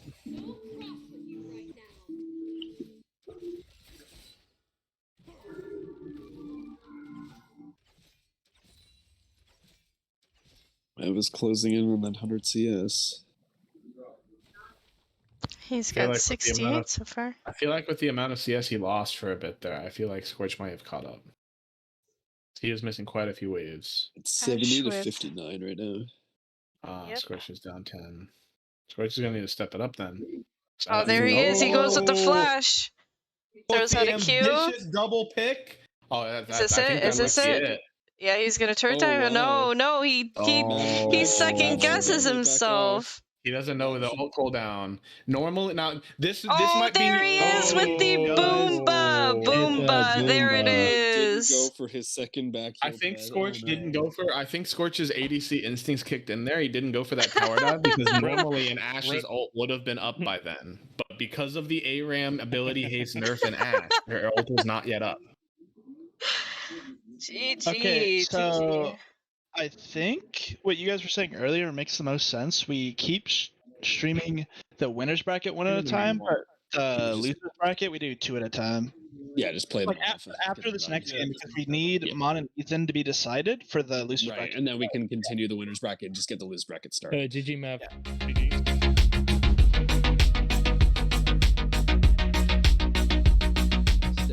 Monique with the ambitious level 666. Is that a good sign or an omen to come? We'll have to see. Ooh. Oh, interesting. Oh, Monique on the Jinx. Jinx. I have actually the good old customs OTP against a Talia. Don't know if Ethan plays Talia or not, but It might be a huge play if he does know how to play Talia. Jinx is kind of immobile, so if she gets caught, it's gonna be very interesting to watch. I'm not a bot lane player, but I have heard that Jinx is kind of dog shit early. Is this true? yes, she's a very late scaling champion, so she's gonna have a hard time early. She's gonna have a hard time throughout the game because she won't have any items. Let's remember that, folks. This is true. She does not ever get to scale. And I have heard from Sadloaf himself, a Jinx one trick in his time, that he does scale. He does scale. We all know that. We've seen it. Now we know for a fact that Monike is comfortable on the Jinx, so she should have the upper hand. Monique. It's pronounced Monique. She told me Monike, so you know what? I think she was told. I think people just call her Mon. Pronounced monkey. I'll just say Mon. Alright, I'll just say Mon. I'm sorry. I've been calling her Monike this entire time. That's what she told me to say. Monkey? They call her monkey because they're racist. I'm sorry. No, according to Greek mythology and Greek gods, it's Nike because Nike is the goddess of victory that sits on Zeus's shoulders. You're welcome for your history lesson. Nike is the check on my shoes. I have seen Monike's gameplay, and she is not the goddess of victory. Let me tell you. Bro, the DK tournament is sponsored by Nike. That's why it's not Nike, it's Nike. This is sponsored by Adidas. No, it's sponsored by Adidas. It is sponsored by Adidas. Yeah, Adidas. Alright, she is also doing the early deaded strat here. With noon quiver start. That was Dory. He's trying. We have the Dory ski with the fancy flash to get out of the tower, so that way he doesn't get the AFK and we get to watch the game. And Moniki does a quick emote to spam her gun around, and she's playing Star Guardian, which is a very interesting thing. She's gonna be throwing stars like it's no tomorrow. Her hair is long as fuck, man. It's almost as if she could hear us. She's showing off her skin right now. That might be grounds for termination. It's not an emote. That was a back enemy. But just like the Ashe last game, she decided to go attack speed. She actually did. Oh wait, never mind. I thought she didn't buy any items for a second. Let's just all realize that Moniki is also a boomer player. She's gonna be farming the entire game possibly. This is true. She could get away with it. Against a Talia, she definitely can. What did Talia start with? Did we see? Lost chapter and electrocute. So this is gonna be a predominant theme. I think mages are gonna kind of be stuck with only getting lost chapter start items, or else they will just run out of mana. She misses the knock up there. But Talia also does have amazing farming potential, especially with her Q inside after, of course, the rework. After the rework, she gets a giant stone that does a. She hits it there. Huge damage. Absolutely massive, and she gets caught by the root. He's actually there is a lot of action Nike here. Down to 100 health. That was a hell of a fight right there. That was almost it. I'm going to tell you right now, but then Jinx did make it interesting. Oh, they both flash. That was. I don't even think the Jinx needed to flash. I'm going to tell you right now, that actually might be huge for the Talia because now Jinx is immobile. Talia also flashed though, and Talia is not mobile until they get their ult, but Talia already has her ult. She's also very dirty, I've heard. Interesting to see what she'll be able to do with that ult. And Jinx whiffs the ult past her. That could have been huge damage. And possibly one of the game there. I think the Jinx might actually be, I think she might be trolling. I think she Who knows? The Talia might use her ult. She might be waiting for the Draven ult. Since Jinx doesn't have flash, Talia could use her ult to negate her ability to go to the tower and immediately go for an all-in. But we're going to see if he actually has the confidence to pull that off. This is true. I think Talia's trying to just regenerate for now, though. Vaughn is smart enough to predict this, so I think she knows that, and she's kind of holding back a little bit. Yeah, but her angle positioning away from the tower is kind of pushing the limits a little bit. Go for healing here. She's going for a second healing as well. Might as well. So no challenging it. Gives her an upper hand against Italia, who did not go for the second healing. Her ult is also almost up again. Oh, she hits it. She gets but she whiffs the A Q. Talia wall here would be massive. Oh, I think that's it. That might she just hits be the it. barrier. She loses vision. She needs to wall away. And there it is. There it is. She could have ulted away. She could have ulted away. Nice job. Nice job. Yeah, well played. Good games. Very well played. You hit it with the combo, but you got caught on the trap. That's it. That's how it goes. It's a crazy fight there.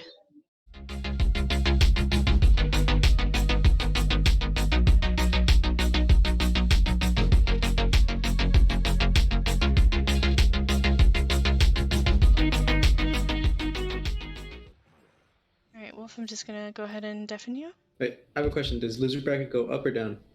Up. Up if you're in a current game. Okay, hold on a second. What do we got here? Looks like Wolf is on the Swain, and Poro is on Tahm Kench. Okay. Ken's pick is ambitious. Of course, I don't think they actually had a saying in it. No, I don't think so. But although Swain is like the final boss of League of Legends lore. It's true. Unless Tahm Kench pulls off some really wacky stuff. I'm pretty sure Swain just wins this Jam Select. I don't think Tahm Kench is going to have the items they need. Plus, Swain is literally giving the camera the finger right now. Look at him. He doesn't give a shit. She is going Conqueror. And it looks like Poro is going Phase Rush. No, going Grasp. When I tabbed onto it, it looked like Phase Rush, but then when I looked at the thing, it's Grasp. I do know what Grasp does. It is Phase Rush, Tro. You were wrong. Oh. Well, the tab said Grasp, so no. Okay. We have another one of our mid-game ads telling us to download Buff Mobile. Yeah. Buff didn't track any match during this session. All right. Got the classic AP champion with the Lost Chapter start. I don't think they have any choice in the matter. I think that is the only thing they combine. That's probably the best thing that they can do. Or else they will just run out of mana. Yep. It's like Tom is starting with Magic Resist. Interesting. That would be a good strat. Full Magic Resist buy against the Swain would be big, because Swain does not do very much damage. Attack speed. Interesting to see what he's going to do with that.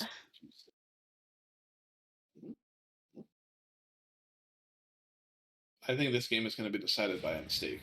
A single mistake will be the cost of this game. Oh, and she just sat there and got cued. In the bench and just got licked right across the ass cheek. You could hear that whip all the way across the house. Oh, wow. Look at that early damage. Absolutely massive. Does he just take it here? She flashes away and he gets a tower shot. But is that enough to get the same amount of damage back onto him? Who knows? Probably not, because he's got a massive shield that he can use. Ken's sitting at about half health. Swain's sitting at about a third. That was a really big trade. I think Tahm Kench heals more, though. Just naturally. This is League of Tanks, after all. He's going straight in hits the knock-up and the Q. That's already game. That's game. Yeah, There's looks no way like it. Oh, yeah, that's it. Swain got stuck walking in the wrong direction. It was a good try. And just like that. It's a good game. Good game.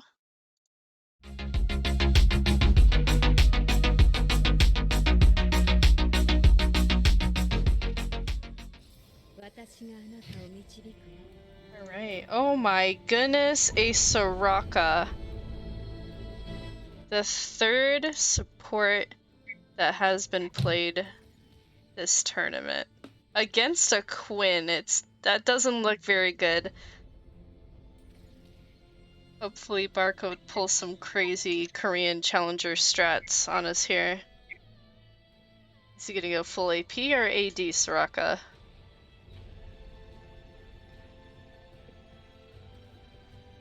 See if we can get Kitsune to stream.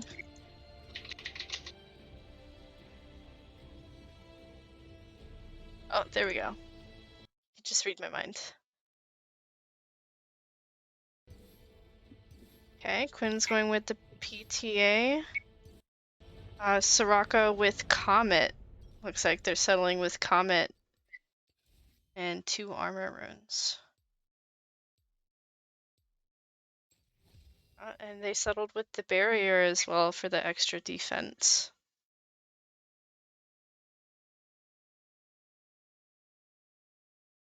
Zach, as a fellow Quinn player, how do you feel about this matchup? Quinn wins. Simple. Yep. Blur beat It's straight to Mav, the point. and the other 3 for the other 3 games are all AFK. Give him 2 minutes? Wait, like the entire game is AFK? Well, Sairren isn't there. He already said he wanted to forfeit, and both Spullet and Abs are not responding. Okay, give him 2 minutes and then we just move past. Alright, sounds good. We'll give him another 2 minutes. Alright, so Austin is playing Quinn, and Barcode is on the Soraka with Comet. He's gonna go AP Soraka here. I was kind of expecting something cooler, like a AD Soraka, but you know what? We'll see how this goes. He could pull off something really cool. Maybe Austin can make Scorched proud. It's Austin on the Quinn. Yep, Austin is on the Quinn, hiding behind his turret for some reason instead of just maybe I retract walking up. my previous statement. Yeah, it could go either way here. It depends on if he tries to pull off something Did you wacky. say Soraka versus Quinn? Yep. Barcode is playing AP Soraka, and Austin is, or Kitsune is on the Quinn here with PTA.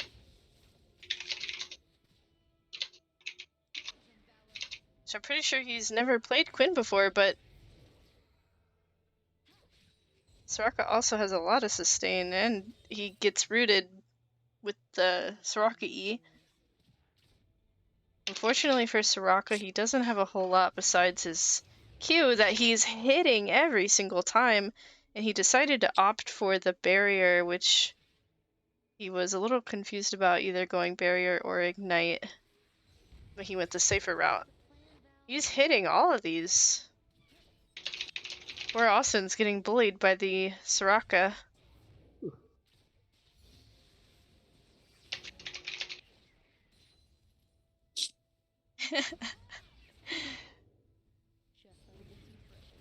Oh, and he's getting rooted again. It's not looking very good here. He's taking a lot of damage. Oh, wow. Soraka pops a pot. Austin's kind of running out of options as far as healing goes. He's got to wait for that healing to come up, but keeps getting poked down by the Soraka, the full AP Soraka, by the way, and flashes out. Oh, and Soraka flashes autos. Doesn't get the kill on him.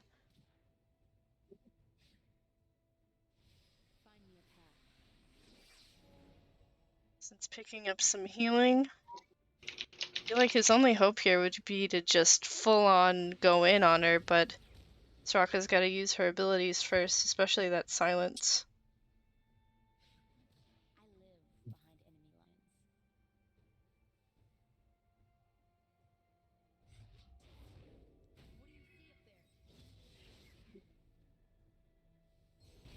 Oh, there's another another E. Is crazy. Doing a lot of damage to Quinn here.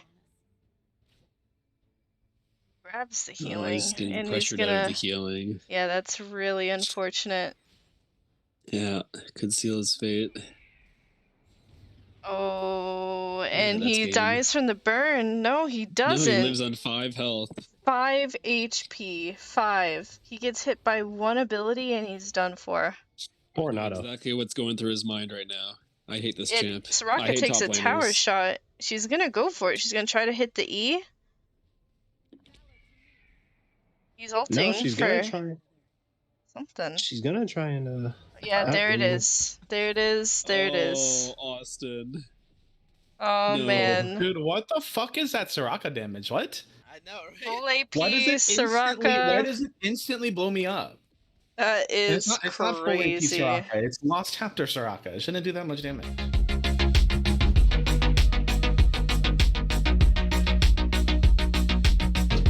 Doing the Spirit Blossom to match it. Oh my goodness. He's gonna do the gritty. He The got gritty. Riven against the Skarner. That's gonna be... Honestly, I don't know. I'm widowy hitting the gwitty. Widowy. This could definitely be interesting. I'd really like to see what Skarner can pull off here if Riven doesn't just, run him down. But we'll see. We'll see. So I'm gonna put this out there. Dory, Uncle Thor is in short rest, so I give him 2 minutes. Okay. He's going the Mobilytics most popular ARAM Riven build instead of just doing his runes on his own. Bro, you do the exact same shit? I don't want to hear it. I'm not in this competition for RP, so I'm irrelevant here. Look at this man not hitting the gwitty. True, He's rocking not the hitting treasure the hunter. gritty. The treasure hunter gives you nothing. I mean, none of those get you anything. You have to get kills for any of those things, so it doesn't matter. You can go real buff. I'm pretty sure every single one of the hunter runes require kills for them. Yeah, that's what I'm saying. Like, go first and second row instead of first, third row. Oh, he did it second that. Let's see. I mean, no, you wouldn't be able to. So the second row, I don't think it's useful. Skarner did take exhaust, which is pretty huge. Because it's like eyeball collector, which also requires kills, or like ord shit, which is not usable in ARAM. It's gonna allow Skarner to catch up with the Riven, that's for sure.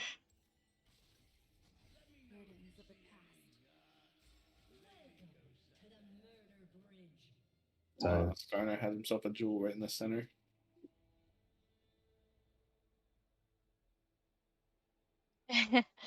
He's reading up on the cooldowns. I feel like this is a little bit more information than you should be allowed to have in a situation.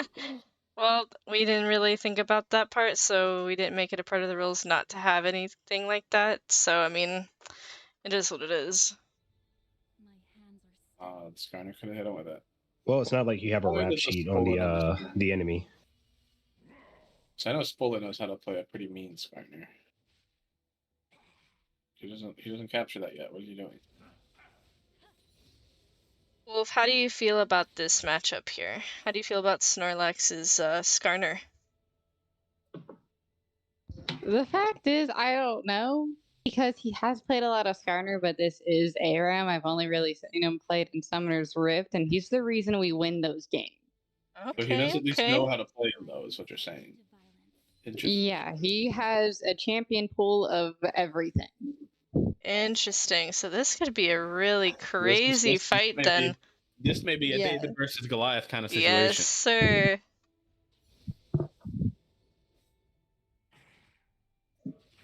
Yeah, I'm not going to say one side is going to win over the other, because we've seen the Braum beat the Yorick, and we've seen the Soraka beat the Quinn, so this could go either way. Soraka should not have been here, so... Oh yeah, but the general matchup, We keep thinking about champions. Not the people. We keep thinking about champions and their potential, but we got to realize a lot of this is based upon the early game. True. Very true. Skarner is doing a good job CSing here. Riven on 15, 16 CS now. Can't really see how much the Skarner has, but definitely pushing that wave under his tower. Could be a good or bad thing. Riven has a lot of room to just go in on him. Once Skarner hits level 6, ideally he should bait in all in, get chased to his tower, then ult and pull the Riven under tower. It's an easy kill. Yep. That should be what you'd think he'd go for. He just turned blue. I don't know what that means, but in Skarner lore, that seems pretty epic. Alright, and we got the stun off. A little bit of a trade here. Skarner's fat. He's absolutely scuttling around.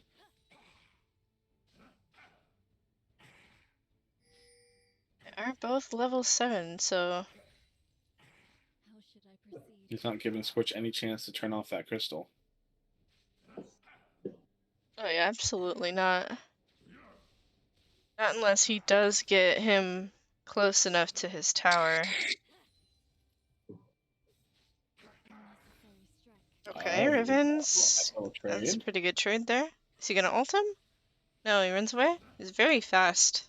He is extremely fast. I think that might be because of the crystal. I don't know enough about Skarner. But I do hear that buffs him. I have no idea. I don't think I've ever played Skarner. He's got an advanced Skarner. He's a broken champion. Look at him. Look at him scuttling.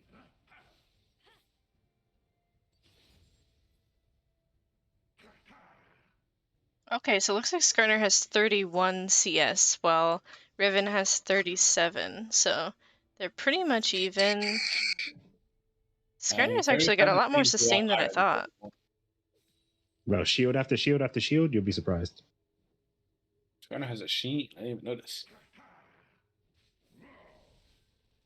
But his shield is down. This is the perfect time for him to start hitting him with some stuff, but he misses the stun. Okay, he's got the ult. Pulls him back into the bitches. Oh yeah, huge damage on the Riven there. Starts to wail on him. The Riven needs some time to regroup. Yeah, Sheen is massive. Conqueror. And he hasn't even popped the exhaust or flash yet. You know, right. But I'm not gonna lie, I think the snowball was a wasted summoner spell. Yeah, it's a very interesting. Snowball is just not useful early game. Very interesting thing to take since Skarner is gonna want to be up close to you, so maybe he was thinking it was gonna do a lot more damage to him than he's actually putting out. And then Skarner All right, go ahead and go to Team 2. We're gonna start your match. Has almost completely closed that CS lead. It is all but closed entirely. So far, this is looking like a Skarner win here, but maybe Riven can pull something out of her sleeve. Riven hasn't ulted yet. Sure, Riven hasn't done a whole lot, but throw a couple abilities at him.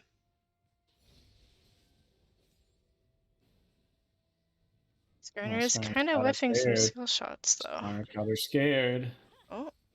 Oh, this was an interesting play. Oh no! Skarner's stuck under the tower. Whoa, whoa, I'd like to know what happened there. No, he backs up. He backs up. What happened? Oh, why doesn't he just I think use it he there? might have realized that something happened and let him live. That was a very weird play there. Yeah, I wonder if something happened to the Skarner. With the whip there. Yeah, he might have just not taken advantage of the fact that he thinks something might have happened there. Oh yeah, lag. Dory,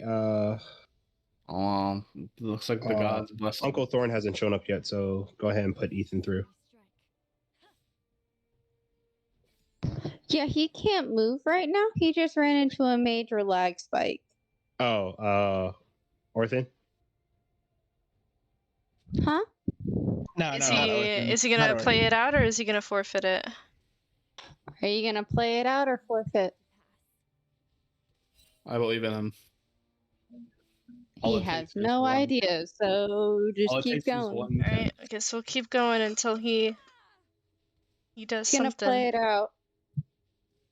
He's doing a really good job with the lag there. Unfortunately, he does not have flash anymore. Don't know the cooldown for Skarner ult, but he's got Riven in a pretty good spot. We have no lag now, so he's okay. Perfect. Honestly, good sportsmanship from Scorched for not, taking advantage of that and killing him there. But it could. I don't think he didn't take any advantage of it. I think he just trolled. I don't think he really. Maybe it could be. Yeah, it could be either way. I mean, 100% would have slaughtered him. Maybe. He's not a fair player. They're kind of fighting over that crystal right now. I got that crystal very fast. Whoa. I'm not really sure what that does. It maybe gives him more movement speed, attack speed. Not really sure. Okay. He's got the stun. Looks like Skarner is trying to go in on him. Does Skarner have, is it Ignite or is it Exhaust? Oh, he's got Exhaust, that's right.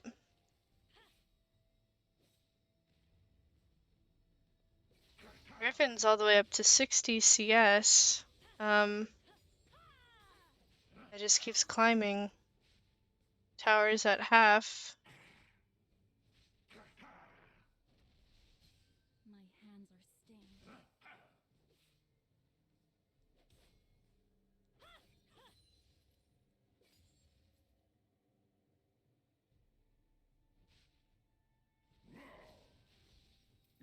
Oh, that's a trade. He's pulling him into the minion wave, but he gets out, and his shield kind of shields him from a lot of that damage he would have taken. Pretty even in CS, actually. Very even with each other.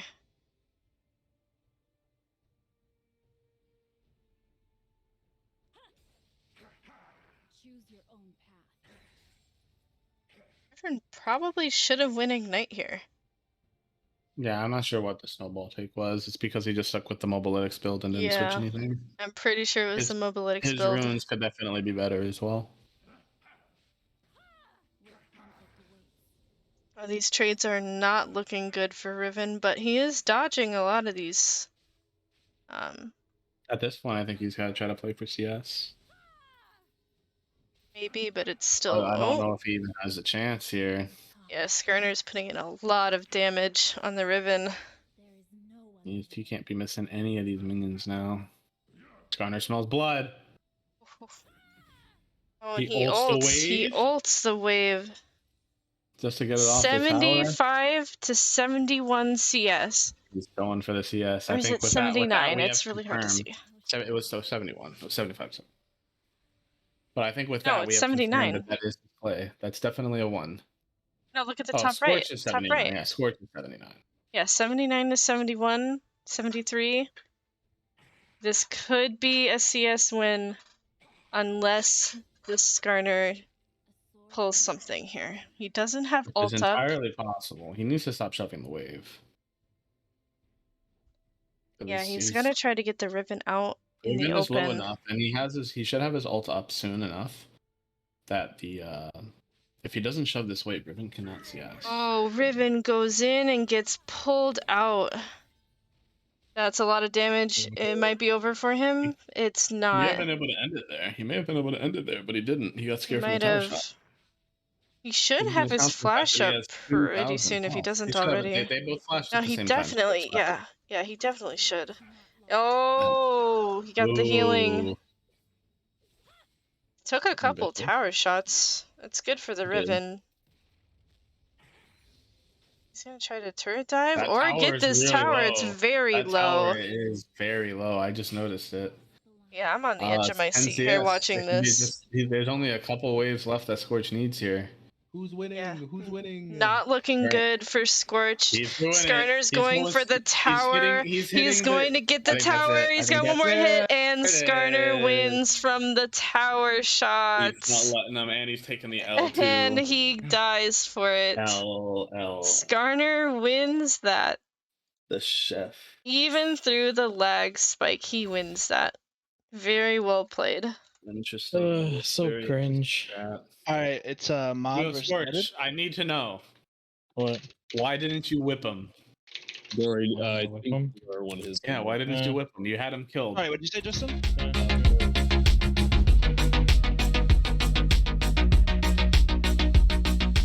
Alright, so it looks like Mon is on Akali and Deaded is on the Nunu. Yeah, did it get free dub for Deaded. Free dub for Deaded. Free dub for Deaded. Deaded GG's. I don't know. And we got my boy on the Galio. So is there any stream? Yeah, Dory is streaming. Dory's streaming. This is a lore accurate fight here. Deaded talks a lot of shit. Oh no, Deaded's gonna get crapped on here. No offense to Deaded, but oh my god. She is gonna stick with the snowball. Oh, it does. On Akali, which I do expect. Probably not the play. Oh, there it is. Okay. Okay, there we go. Exhausted. Did go with Ignite. I wish Deaded could stream. I'd really love to see his POV. Oh, we lost it. Oh. I feel being cringed. Sorry, we lost What? your POV.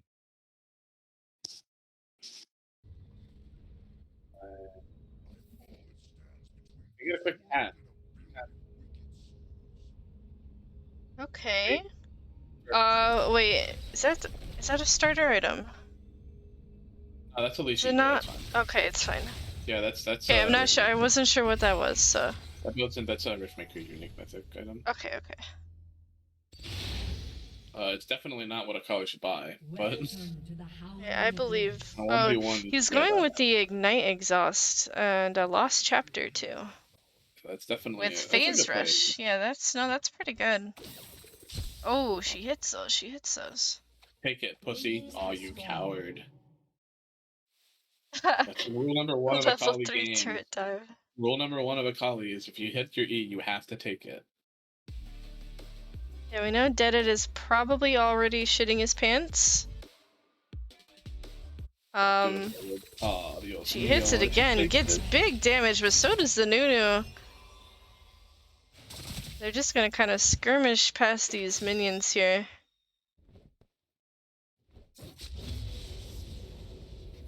She's already level 4 over the Nunu. Got that extra level up. You cannot be getting hit by those passive auto attacks. Early game, that's big damage for the Akali. Yeah, she's just gonna be poking him down. The exhaust ignite is very ambitious here too. I think she's gonna go for a level 6 tower dive and die because of that exhaust. I've just got a feeling. Ah, there's the munch. There's the munch. Yeah. The Nunu is going to be munching this whole time. Yeah, he does have a lot of sustain if he can get close enough to these minions without her poking him down. Honestly, Nunu's gonna have to get 100 to 0. I don't see any way to kill a Nunu without it. Without much, with how much they heal. Yeah, look at that. Wow, look at that Like, healing. it's a All the way full back to heal. full again.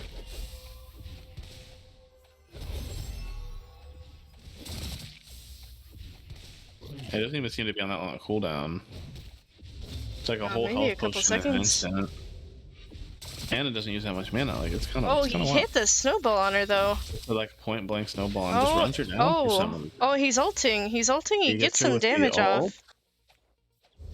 Interesting, interesting. He definitely took a worse trade than her there, but With the we do sustain, know he's that back he up has to so full much HP pretty sustain, much. He just eats a couple minions and he's right back. Just snacks them. Did Akali use her healing? She does have the leeching leer, so she does have some omnivamp, but it's not that much. If Akali doesn't. Hey, is Deaded hit these snowballs? Now he's No, about she to pay takes for the it. opportunity.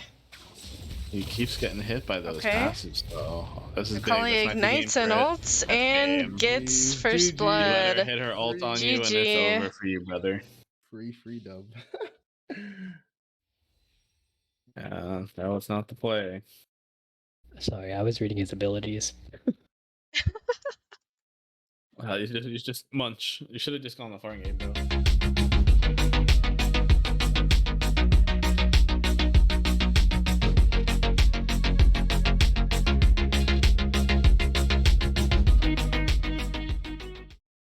Oh, he deafened before I could talk to him. Okay, we got Kane versus Caitlyn. Ooh, I don't think there's any chance in hell that the Kane wins this match. I don't know. There's some potential here. He's going electrocute. Interesting, interesting. It's really not a bad play. Electrocute in a 1v1 is a pretty good pick. Here it looks like Caitlyn is gonna go with Fleet. Is Kane able to walk back to base to use his transformation? You could walk back to base. You just can't buy anything, right? Because it's Sairren. Yeah, you can't buy, but he'd still be able. He'd Yeah, be able to absolutely. teleport. Yeah. He would just have to make the long trek back. Yeah, it's nothing against that. It's And hopefully not. Same with, I feel like by the time you get to that, with and no kills, GP can. No, I don't know who said my you name, can but just just walk hear back me, to I can base. talk. Oh.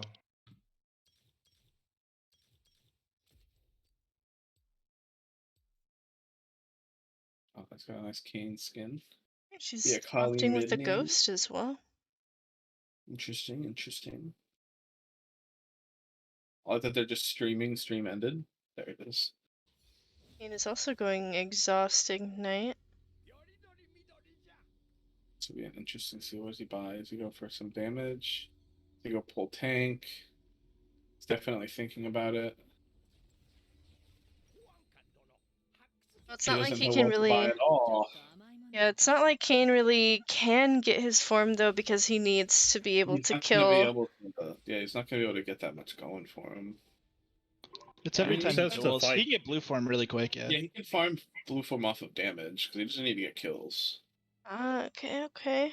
Justin, was it Yeah, Kami or you and Kami or Ethan. Zeph? Kami or Zeph? Who got the win? Oh, Zeph. Nice. Kami kind of got bullied in lane. He didn't dodge a single Vel'Koz Q the entire game. Oh, nice. Austin, you and Ethan, can you go to team 1, please? Yeah, you got it, brother.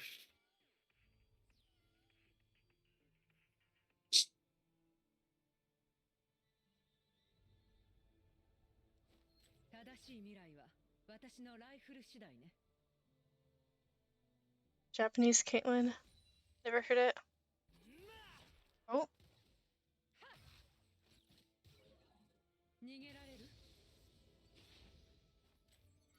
This is where these games start getting really interesting.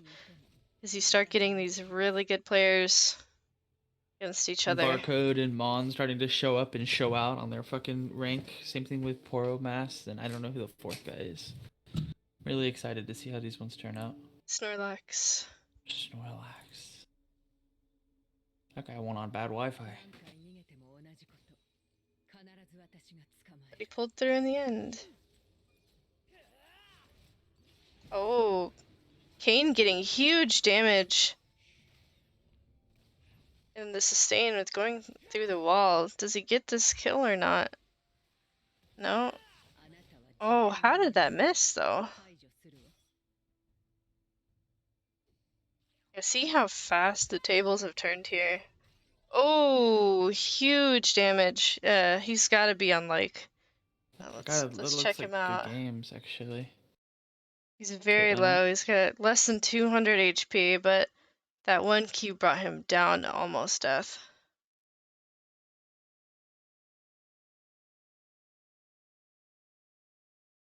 He's gotta wait up for his E to come back, unless Caitlyn just gets this tower here.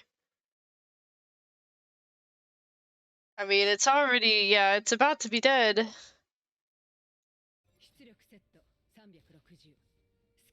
He's just going for the tower play. And then he just hits level 6. She ults him to get that extra damage off. Really low on mana. Kane's got to pull off something. The minion wave is pushing away from the tower now, so... Oh, Kane is ulting her. She's going under tower. Oh, Kane gets the kill off.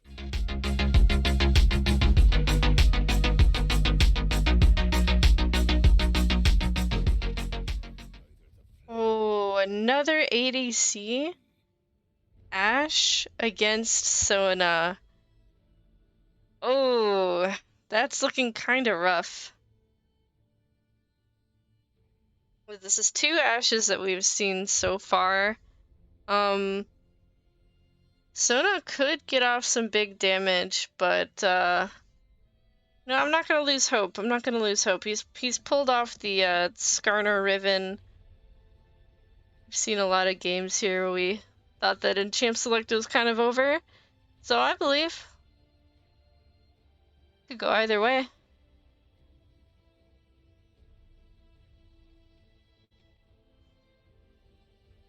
I don't know why I had such a crowd on me, but okay. What? Literally, everybody left to fucking watch me lose in 2 minutes. Oh. Who'd you lose to? I got fucking Draven against a Yone. You don't win that any kind of. Who was it? So Ethan won that one? Ethan. Okay.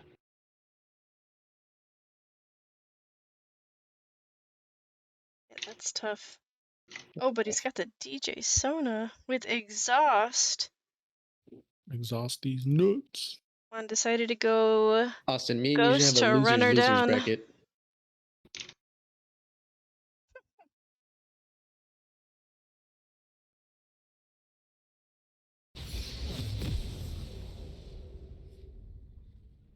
Dun, dun, dun, dun, dun. All right, now the GP just immediately barrels the Ash and one-shots her right now. Go.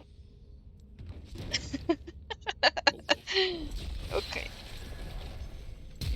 Hits her with a flash. I never expected it.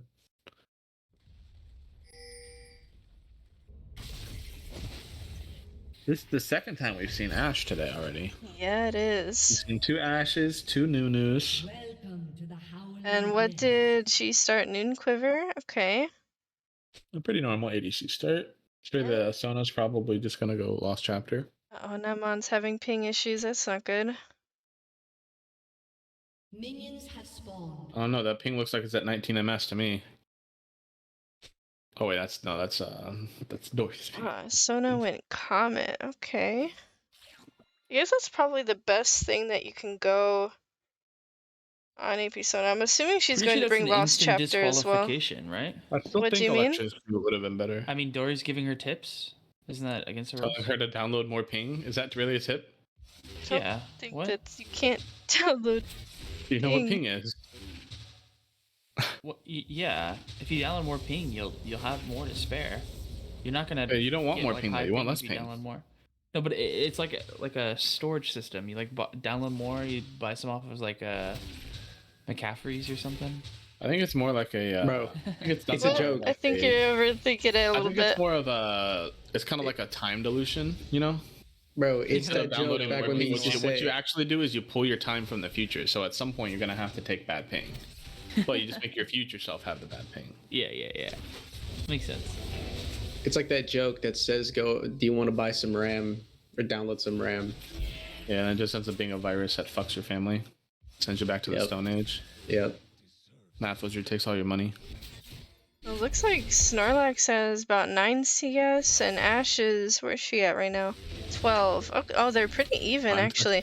Yeah, so he did end up going that Lost Chapter. It's probably the best thing that he can do.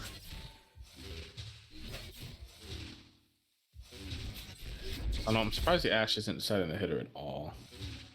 There's a lot of damage as Ash could just Yeah, I think it might be because she's dealing with some lag issues right now. But so is he, I mean... The Battle of the Internet services. There, finally hits her with something. Okay. Some damage in there. She's gonna get her power cord. Huge damage, especially with the comment at the end. DJ Sona is just absolutely rocking right now. Yeah, Sona. Oh, with the ulti. They ult at the same time. Oh, Ash is just gonna run her down. Okay. Oh, but with the heal, saves the minion damage gonna poke her down a little bit here. She could have just flash autoed. That would have been game. She could have. She could have. Now she's got a much harder fight here because Sona has way more sustain than Ash does. Yeah, she does. Especially if she keeps dumping that W. But I do believe Sona did flash away and use her ignite, so it's now just the Ash that has her flash up, so she's got a little bit of the upper hand. She's flash exhausted.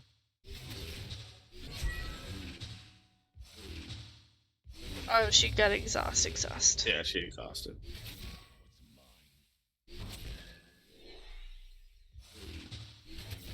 Right, Sona's already at half health.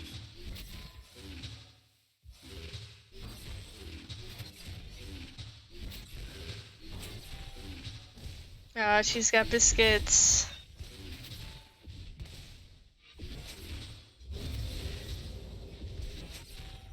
Sona's just waiting to get her power cords up and then doing some damage. Healing to back away. It's a pretty good strat. If Sona hits another ult, it's just game. Yeah, I guess it just depends on who gets their ult first. If they both get the ults fired off before they actually hit each other, then I think it's just a stalemate. But if either one of them can hit the other with the ult entirely, I think that might just be it.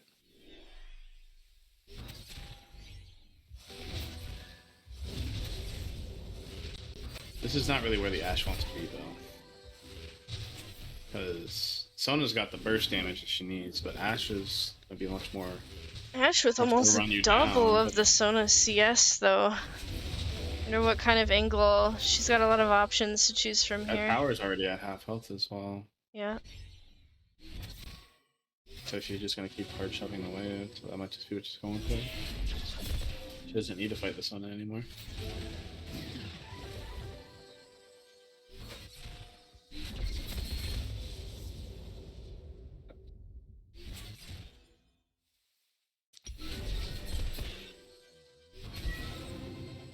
Yeah, the healing is good, but she's running low on mana. Big damage.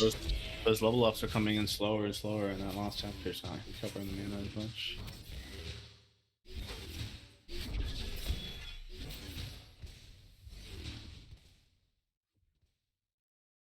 Just going to pick up some healing.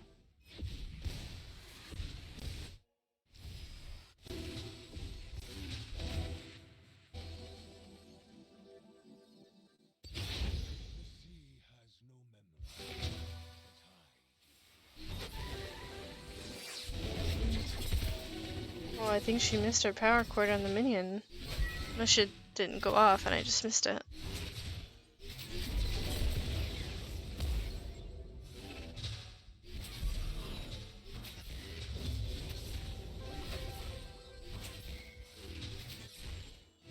One could be going for a CS win here. I think the CS is just the aim right now.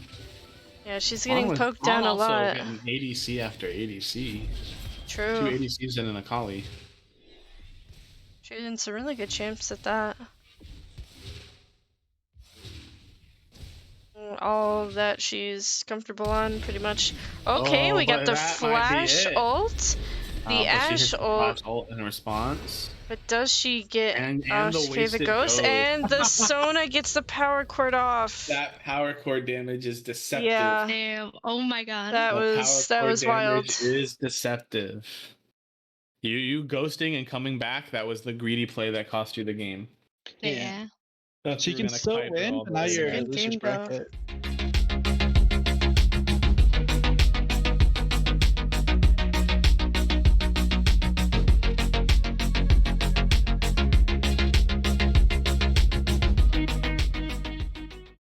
Oh boy. Okay, so we got a Malzahar versus a Thresh. It's another duplicate with the Malzahar too. Yeah.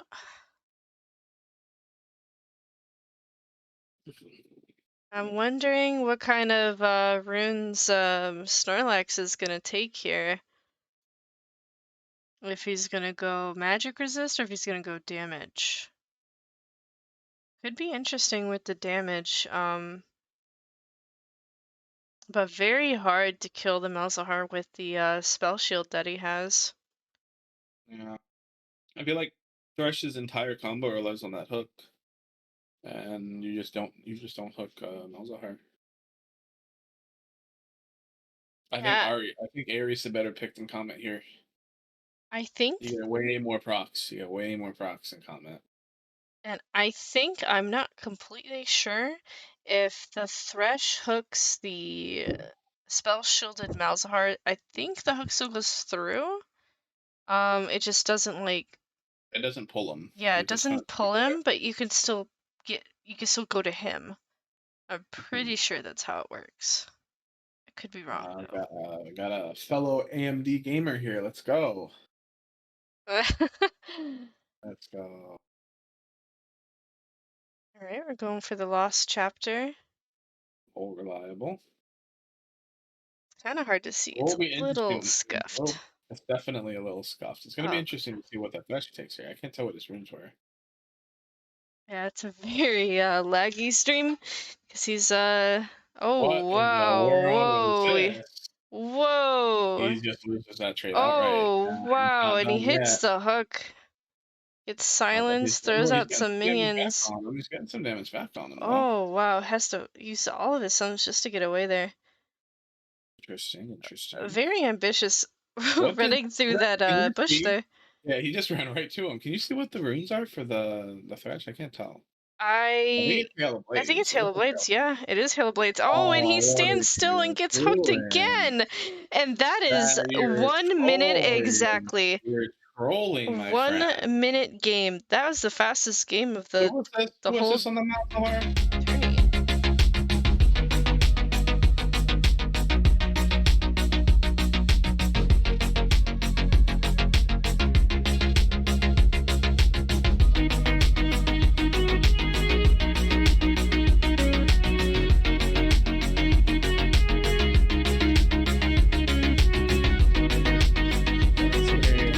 Deafen.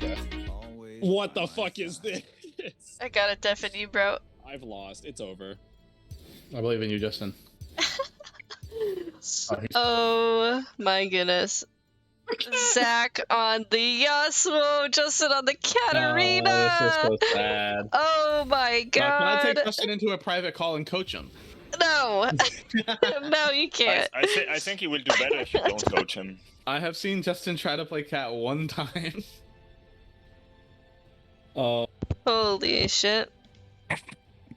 All he needs to know is daggers. I was like kind of rooting for Justin to get the set, but I guess it just wasn't fate. I mean, you don't win this matchup in the best of circumstances. And oh no. This one's for my boy Simon. Oh, if that could have been me and Simon, this would have been a legendary game. True, it would have been legendary. Yeah, but the first round I got Cassante, second round I got fucking Urgot into Ari, so automatic loss. He is just going with a basic Mobilytics build again with Exhaust. Yeah, lethal tempo and Conqueror with Ignite. He did bring the Ignite though. Oh no, not the Conqueror. You think he should have won AP? He should have won Electrocute. Ah. You can't fight Yasuo. You can't fight him. You jump in, jump out, get out of there. Oh, you don't buy those items, Zach. Don't do it. It's gonna go. Noon Quiver, okay. You buy the boots, bro. You buy the boots. He should have bought the boots. I agree. Boots dagger. It's all you need. It's boots dagger. He has enough damage already. Up abilities like it matters. He benefits more from proccing his lethal tempo faster. On the fire. Oh, it's mainly for his Q, bro. Words of a Yasuo main. Okay. It might not be as strong on Yasuo, since Yasuo it's only his Q that goes off it, but on Yone his Q and his W both scale on attack speed. So I'm sure Justin is just sitting behind a tower now.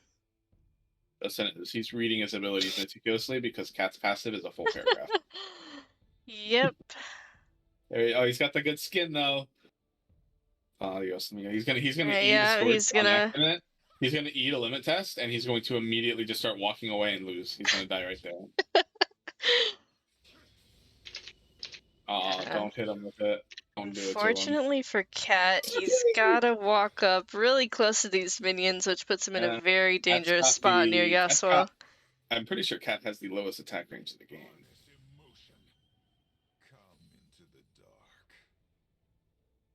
But if he beats Zach on the Yasuo, dude, it would be legendary. It would be legendary.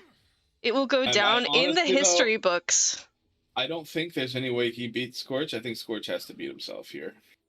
True. Just champ-wise, at least. He bought Lean. He bought Sheen. Okay, he's got the Sunder start. Sheen Longsword, which means he's doing exactly. He's minion blocked. He lost him. Because he was creep blocked. He's doing exactly what he's doing against Yasuo here, but you know what? It might work. That's like question mark pinged. Justin, just jump on him. Let's see it. It's time to limit test. He's got the Sheen proc up and ready. He's ready to hit him with extra damage. He does not. He needs to throw a Q. Is he gonna try to go for it? You gotta break his shield. You have to break his passive. Cannot jump on him until the passive is shut down. So just so pixelated. The screen is pretty rough. It cleaned up a little bit, just for saying. Yeah, that. it goes like on and off for some reason. AWs for Okay, zero Cat reason. hits him with the dagger, gets the passive off. Okay. Ambitious play. Now he waits for his abilities, and then he's prime time for a trade here. Alright, hits him again. Very nice. Okay, that's a toughie. That's a toughie. He gets ulted. Oh, but he flashes away. Was not as bad as it could have been. It could have definitely been worse. Oh, Zach is fighting in the minion wave. He has exhaust up. Scorched is beating himself right now. He is still beating himself. Yeah, But fighting in that minion wave is kind of brutal. He just bailed. Does he hit that? Yeah, he hits that. Justin could still beat him here. He's a low enough health. A single all-in with Justin, if he ignites him, is an insta-kill right now. He is low enough. Yeah, Yasuo doesn't have ult for another 30 seconds, so... E-passive Sheen, ignite, Q, E-auto. That's all he needs. Yeah, Yasuo not really in a good spot here. He does have his passive up still, though. Oh, he misses... He hard misses that cannon there. Justin can't smell the blood in the water. He's not taking advantage of the situation he had. Oh, okay, yeah, I think it's just over for Justin here. Yeah. Ignite him! No. Ignite him! Oh, did he hold on to ignite the whole time?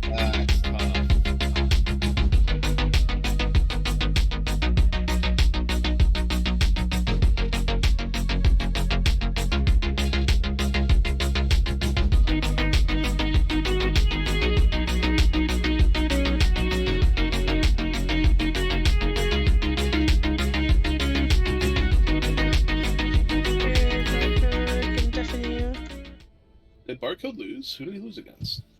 Me. Interesting. Oh my god, a Garen versus a Gragas. Oh boy. Oh, Garen. Oh, he's running the Sanguine Garen Austin. Yeah, he's doing this just for you, Justin. He's doing it for me. The Sanguine Garen. Oh, dude, Dude's got the red shoulders with the golden locks, and then he's gonna be on the field, and he's gonna be like green. He's gonna be purple and with like fucking pale white skin. Like, he looks like a fucking zombie. That's awesome. Thank you, Scorched. He's not sure what to take here. PTA. Why are his runes like this? What the fuck? What do you mean with the words? This is how I have it set up. It's the grid. Yeah, bottom left, you look, it's grid instead of line. Yeah, grid's way better. Barcode's taking Comet. Words are better for beginners, I think, because they don't. Because you don't know what they do. He's been playing since the beginning. He has almost every skill of the game. Comet, they're both running Ignite here. I don't know. I'm just saying that's what it would be better for. This is okay. Gragas is now getting a part 2 now. Yep.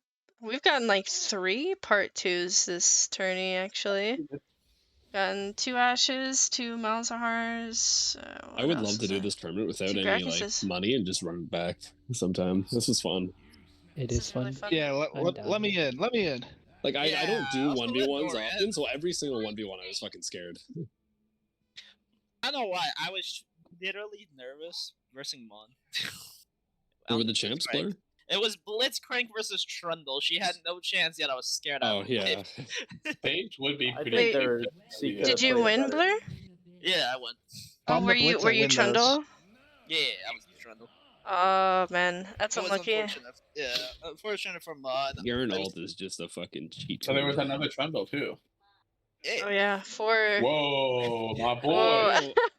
I don't think anyone has had any of my champs yet. I've had Morgana, Kennen, and Cat. Scorched got set against He didn't buy another pot, which is interesting. I mean, he had an extra 50 gold that he just didn't use for some reason. I would have just not bought the boots. I think he's dabbing.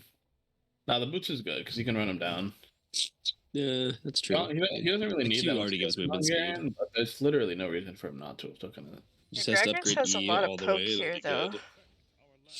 If Gary gets on top of him, which he could have just did right there. What Garrett does have is 53 Now with the minion wave coming up like that. I don't know. Garen he heals so much. You want to take trades with Garen. That's what you want to be doing. I think he's waiting for his ult though. There he goes. Oh yeah. Okay. We should have just immediately turned around and started eating on him just to break the armor. Just spun on him. Pretty good disengage though from the Gragas. Oh yeah.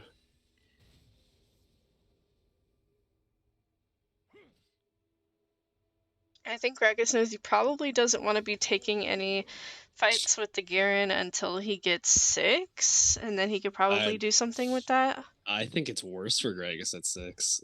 Really? You think so? The only way Gragas, honestly, the only way I see Gragas winning this, unless he just completely outplays him at half health. Yeah, if he outplays him like under tower or something. He just has to hit him with a full tower dive, or he has to like get Scorched to push his wave and then just tower bonk him. Oh, he's taking a lot of damage there in those minions. Yes, now Scorched just backs up and heals. He just has to make sure he gets his passive. He's literally got 10 health a second right now. He has a potion. And he gets him with it. Oh, with the ignite. Does he make it out? No, he dies. He dies to that. Unfortunate. And that was quick. Very unfortunate. The mechanical outplay, level 6. Yep.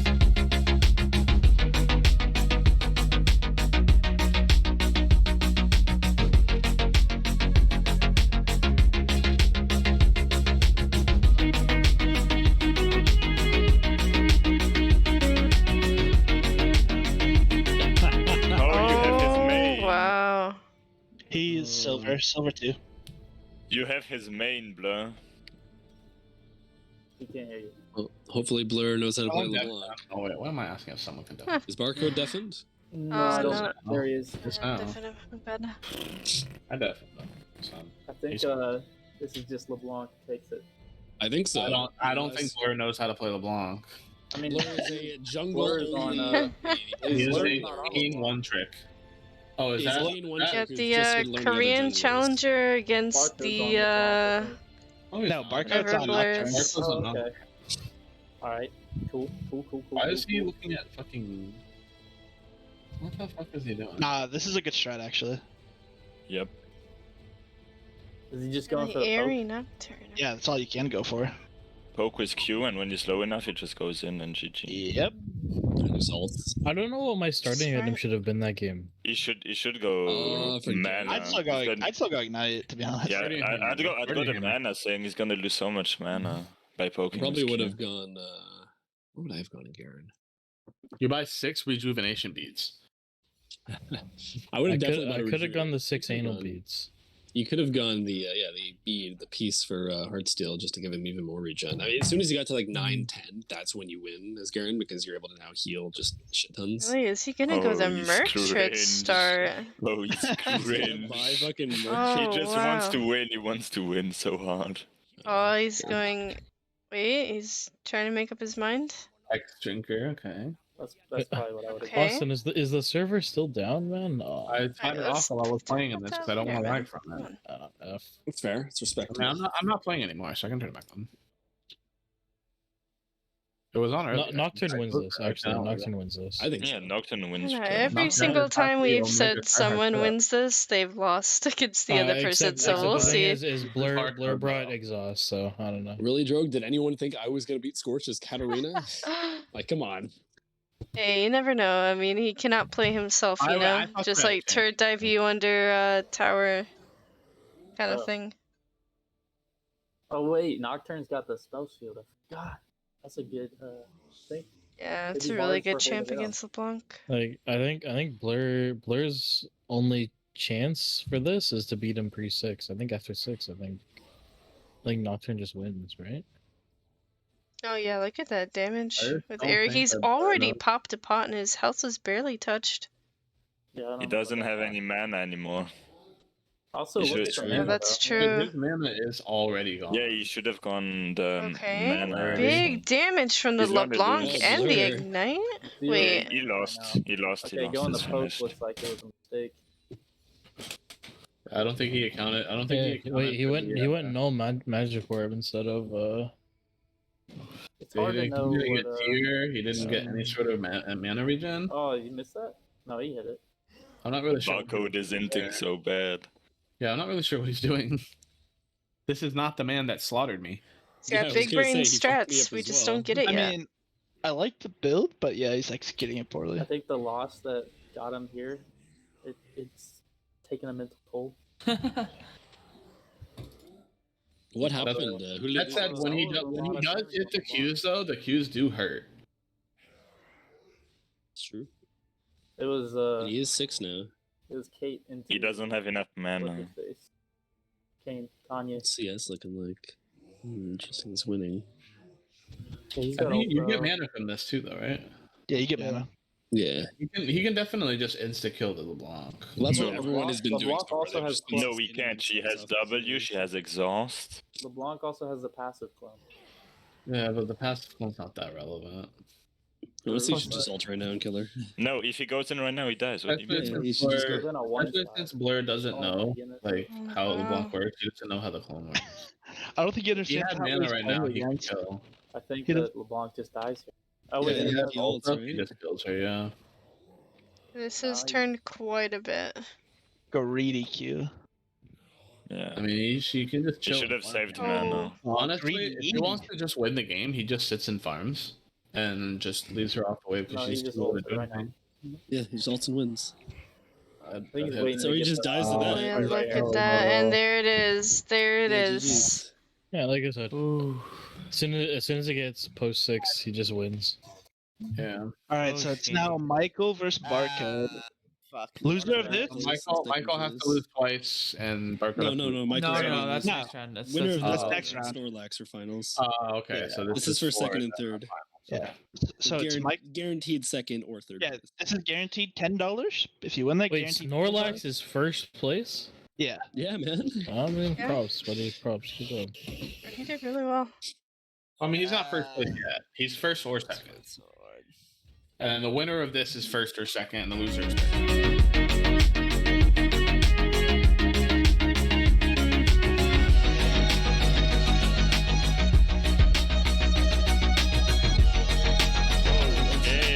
Oh wow! All right. Your parents' credit card information expiration date, and don't forget those wacky codes on the back. Barcode better build lethality York. Oh, this could be interesting. I'm saying Barcode could sit in lane and go pew pew pew to tower. I mean, Barcode can just play it because he loses hard 1v1, but... He could just super hard 1v1. So Elise on the Yeah, but level electrocute. 6 he doesn't lose, like... But Yo, imagine if 3-6 Elise hard was lose. just Yorick waiting is in the going mid, Comet, waiting for him to alright. show up, and then out of nowhere he just shows up top lane and one-shots the tower. 3-6 he hard loses. Well, yeah, as soon as he has Maiden on his side, then he's fine. Correct me if I'm wrong, but is Comet something that you usually take on Yorick? Yes, you do for the lethality build. Ah, interesting. Bring Comet. I don't really know why he brings Comet. I think it's because inside his... For the E. He's also Yeah, going It's for barrier. the bring Does he just go AP York? No, when you put... I guess it's because when you put him in the shell, you can't really miss the Comet, so it's probably really consistent damage. No, it's Comet just does a lot of when you hit your E, your spears, there's slow Elise, and then the Comet touches. Exactly. Break. What are the chances that there Okay, are but he's two not Yorick going games PTA. and 155 champions of 20 games? How many games are played? I mean, there were 2 York games, two wait, no, 2 Yorks, 2 Nunus, 2 Rivens. Oh, okay, there we go. I think those are the only multiples. No, 2 Yorick, 2 Yunu, 2 Riven. Last game, no, the game before 2 it, Trundle. no. There was 2 Ash. Ash. There were 2 Ash. Malzahar. Who else There were had 2 Ash? Mal. Yeah, who else I'm had pretty Ash? sure it's 2 Trundles. There was 2 Ash. It was Okay. You He's going fucking with some dare. Mon and There were 2 of the hook dude, whoever the fuck If he the hook buys guy. that, he's pretty much never gonna hit with the Q. Thresh. 2 Thresh. Dude, this guy likes he likes this What is item. The item is Yeah, very... Hex Oh, I Drink don't is think there were 2 broken. Thresh. I think there's Yeah. only 1. Yeah, there was. There was 1 Thresh on ours, and there was I 1 mean, look at... He has 101 MR, Oh, okay. level 3. Yeah, I don't know about Like, the that's disgusting. Yeah, Elise should have gone PTA. Alright, get the stun. Oh. Big damage. no barrier. Bone plating. Yeah, very- He wins because of very bone interesting. plating. I don't know why you don't barrier that. He wins this train because of bone plating. Oh, he has bone plating? Probably saving it for the last possible moment. Miss Or Master's stun on the playing minions this here. particularly. It's wild he's not going for the W at all. Barcode getting dipped by a Nidalee OTP. Yeah, but look, he's got a mana already, at least. That's true. She runs out of mana, she's fucked. No, she's not. I can account for these little bitches. York also heals off Q. Yeah. It's got a lot of sustain. That's why boy saved his barrier. As long as he hits those E's, Barcode he'll be chilling. Yeah, I guess the play was to save barrier. I don't think so, man. It's like it'll be up. It'll be up for the next all in for sure. I used it there. Oh, I mean, he still doesn't have his W. Like that'd be a great time just to W and walk away. But no, she can just E out. Yeah, she can just jump out of his W. W is useless. Oh, he's not taking it. He can catch her in a W after she already jumps, I guess. But or it forces her to jump. Like, yeah, I wouldn't say useless. Yeah, I wouldn't say useless either, but I see why it's not worthless the damage. So yeah, he used the turret shots to get rid of the minions there, instead of wasting his mana. As expected, cracked at this fucking game. So currently, Elise has 8 CS versus his 11 or 12 now. He's at 13. I'm not gonna lie, I don't think this game's gonna come down to CS. Oh no, I don't think so. I almost had the first tower. Unless the aggression level just completely changes. Yeah, I saw that. I heard about that actually. Yeah. What happened? I almost had the first tower win in this. What's his face? The guy that's in the finals got first tower. Yeah, win. Snoorlax got a first tower off Scorched. I mean, Barcode almost got first tower with Caitlyn, but then he just entered. I mean, he also right after me, but... True. Oh, he's gonna get fucked here. There it is. Now she's about to eat shit.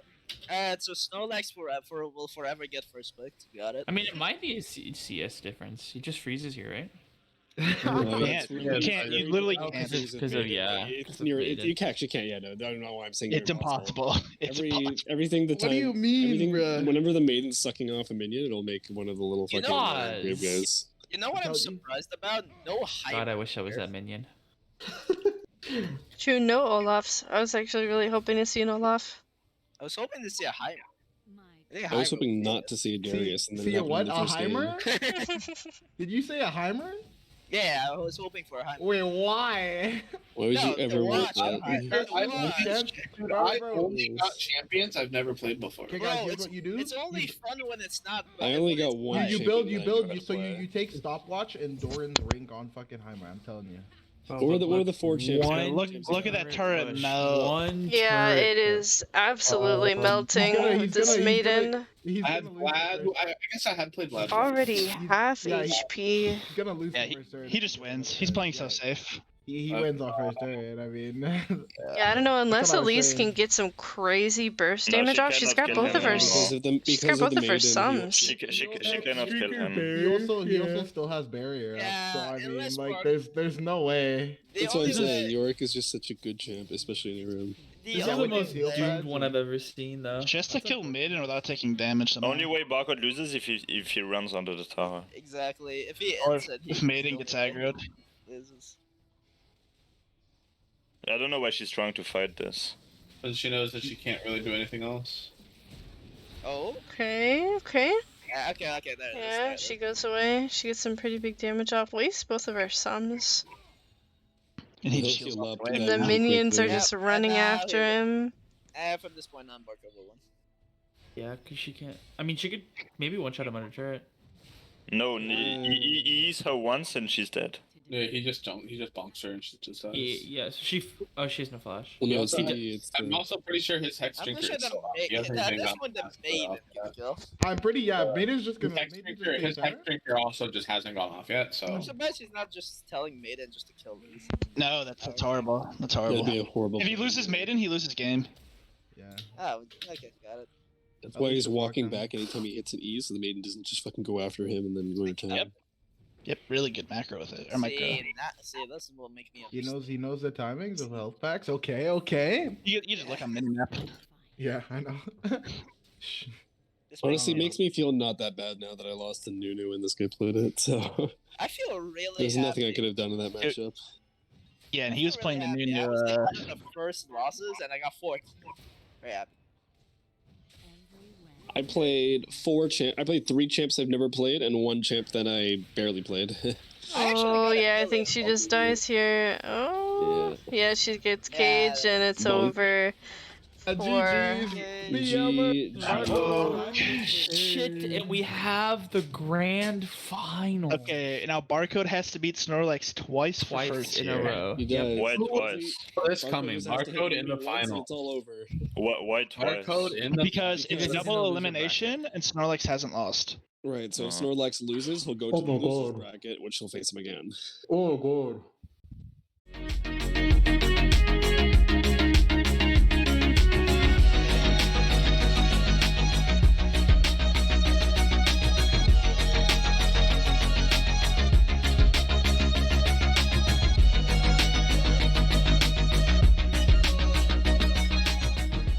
Good luck. Good luck. Dude, I played It's Warwick. Warwick versus Lysandra. Okay. Very spicy. I mean, if Lysandra plays well, Warwick never wins this. True. She buys anti-heal and GG's. Oh, the anti-heal item is so dog shit, though. Well, She needs to buy. She literally has no choice. She has to buy Lost Chapter, or she just loses. True, actually. But I mean, he also just loses if you don't go Oblivion Orb into him. He's like the best lane duelist. You go Oblivion Orb and I think Olaf's better lane duelist than Nah, Warwick. No. I don't. In fact, I know. Yeah, I know. Yeah, Warwick is one of the best 1v1 top laners. Yeah, they say stat check in laning phase, no one beats him pure damage. Yeah, and the fact, bro, it's a common saying for all. Is it because of his all of his passives, like the attack speed plus the more healing, Speed is so fucking high. and the damage reduction? A one-tap Warwick is actually a full health Warwick. It's insane. And that's why you take barrier, right? Because you can keep the low HP Yeah, longer. he just goes barrier and just fucks him. But he's not. He can heal meditate. Clarity heal. Well, he needs the mana for sure. That one's smart, but I'd go barrier over heal. Yeah. I don't. But he's going Grasp. Yeah, Grasp also kind of troll. But he's just inting. He's trying to be interesting here. Yeah, if he doesn't go might Lost, go for extra. It's fine, guys. if Lysandra doesn't go Lost Chapter, unless she's just extremely passive the He's entire time. undefeated for a reason. He's got this. He's got this. He's not undefeated. He's in the losers bracket. No, he's talking about Snoorlax. What? Oh. He is in the losers bracket. Does he get yet another Hex Drinker? Oh yeah. Wait, Barcode lost about it 4 games in a row. right? Oh, he's going. Is he gonna go AP? Is he gonna go AP? He's looking at the ratios that he's getting from everything. That's very smart. Hex Drinker 4 games. Wait, I should be doing Wait, that. but he trolled by not upgrading his genius. W. No. He doesn't need it early. He's not going to need it initially. Yeah, I guess he doesn't have lethal tempo. There's no way he trades level 3. I mean, not taking W is int. I don't think so. Not level 3. Level 4, he can snatch it. I can't really have an opinion on that. You literally hit level 4 on the first minute. He has no lethal. Yeah, there's just no way he takes it. Insta. So you're just gonna try and jump on her right away? Or... No.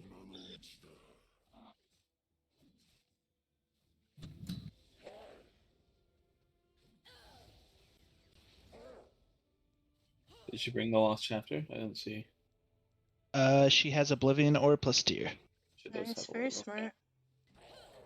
I guess the tier helps a little bit, but she's still gonna run out of mana. No, she's not. She's Yeah, gonna kill look him. at I think that she's perfectly poke. fine. Yeah. I didn't see the summoner spell she took. Flash Ignite, I think. Pretty sure it was just comment? She just wins this. What is No spells? summoner spells. I don't think so, man. I think Warwick wins this guaranteed. I don't know. I think it's a pretty good toss up. Yeah. It is. It is a pretty good toss up. I also didn't expect Hex Drinker. This guy for sure is not silver though. I mean, I think he is. No, No, he's not. absolutely not.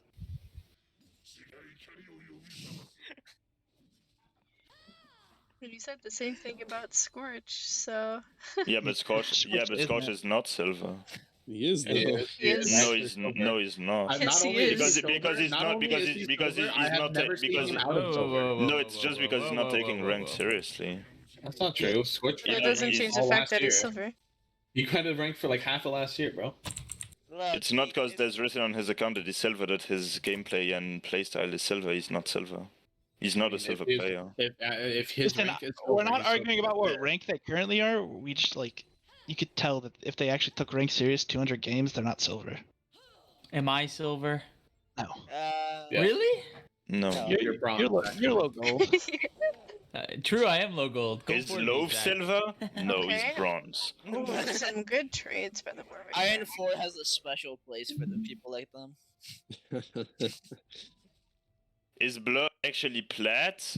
No. Of course. Blur did hit plat. I saw the If rank. he gets to play. Is Blur iron with Shaco? I mean, I thought isn't Blur elo boosted I by? think the Shaco's better than Oh my He god. missed the ulti and he doesn't have any mana left. Wait, I'll use clarity. What are you doing, Barcode? Oh, He's not gonna okay. die. Lysandra ults him. He's not gonna die. He's fine.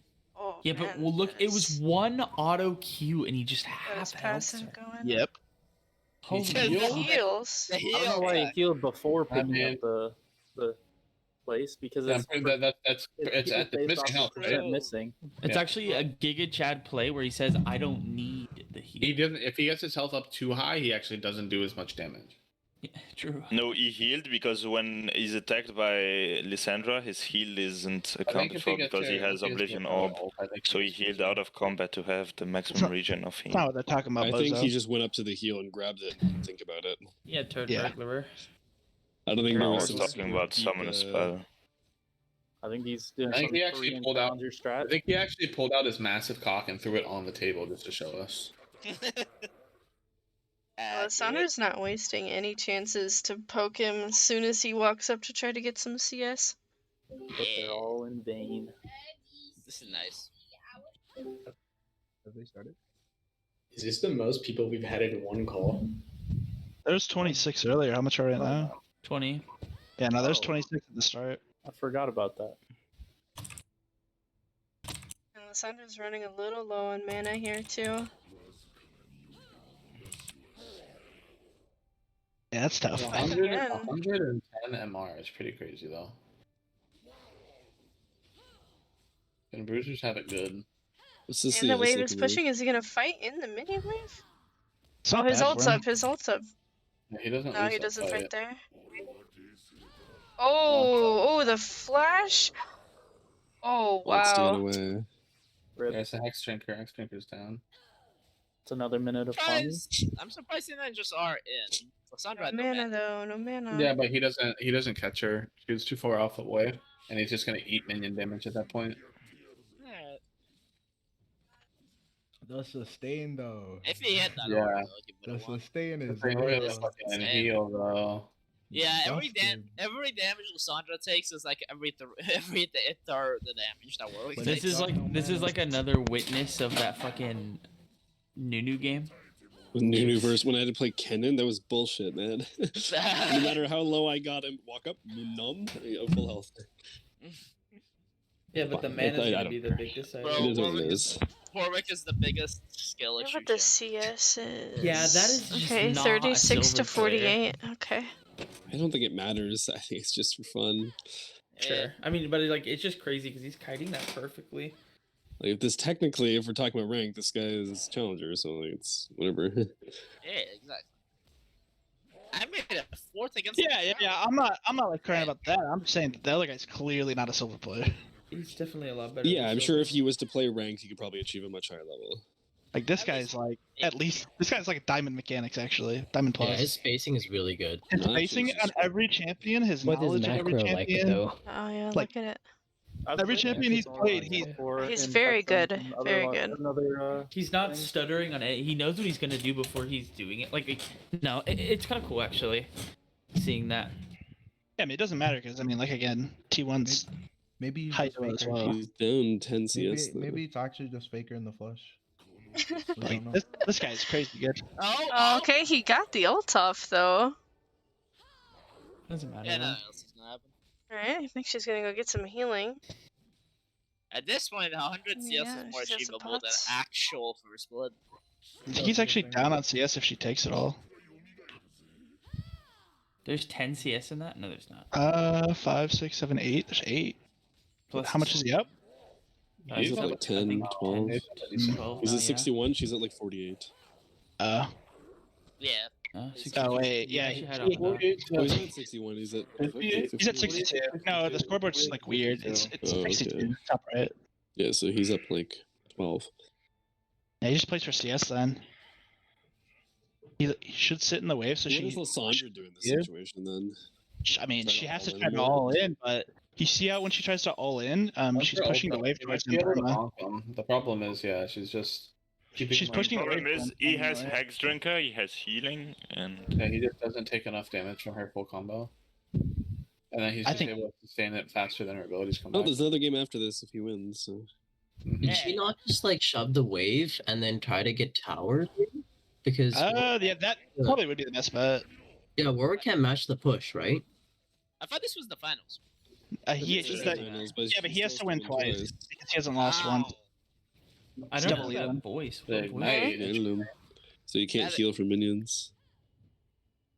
that's no Hex Drinker, that's kill angle right there. Yeah, that does knock the Hex Drinker out too. I don't know if Lysandra saw it, so we're pretty far back. Oh, he misses the ult again. But Lysandra has no mana.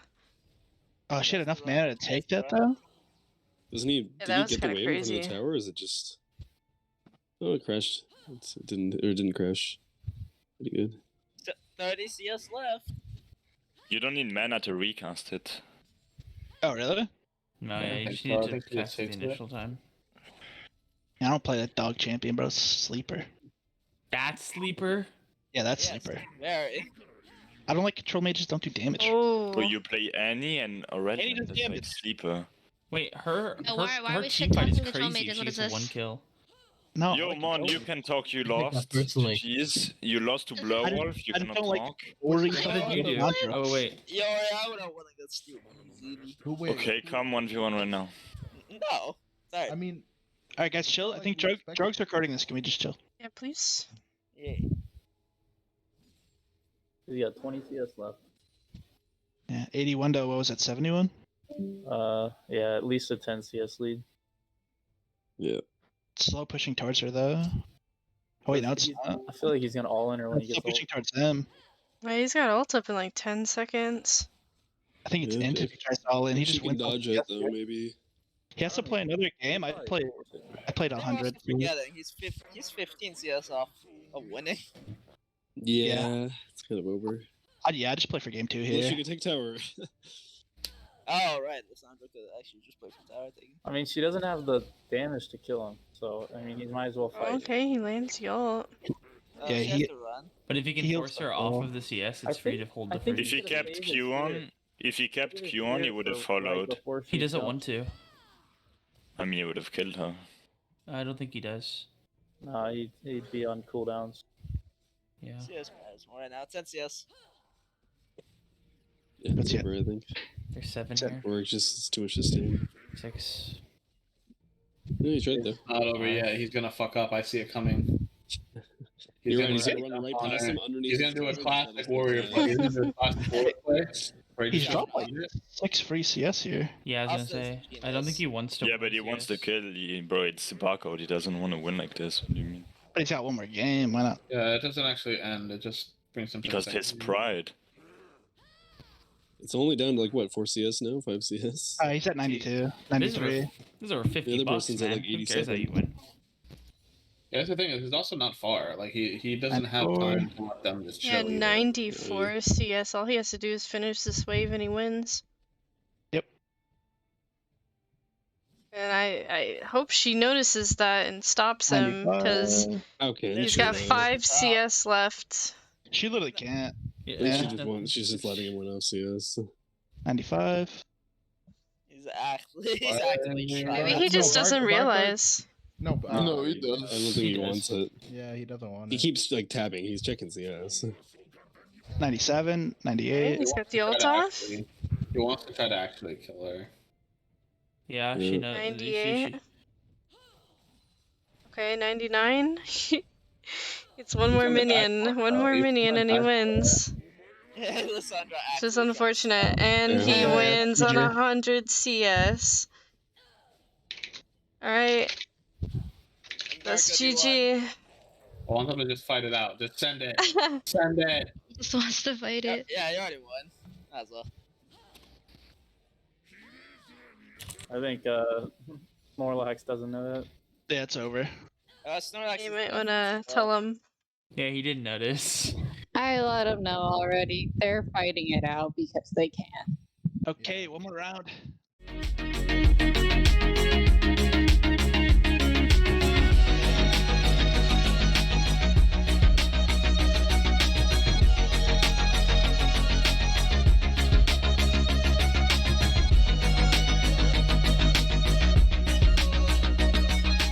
Spectate Snorlax. Hot dogs. Thank you, thank you. Ladies and gentlemen, we have the final event of the evening. We have Snorlax versus T1 Unga Bunga.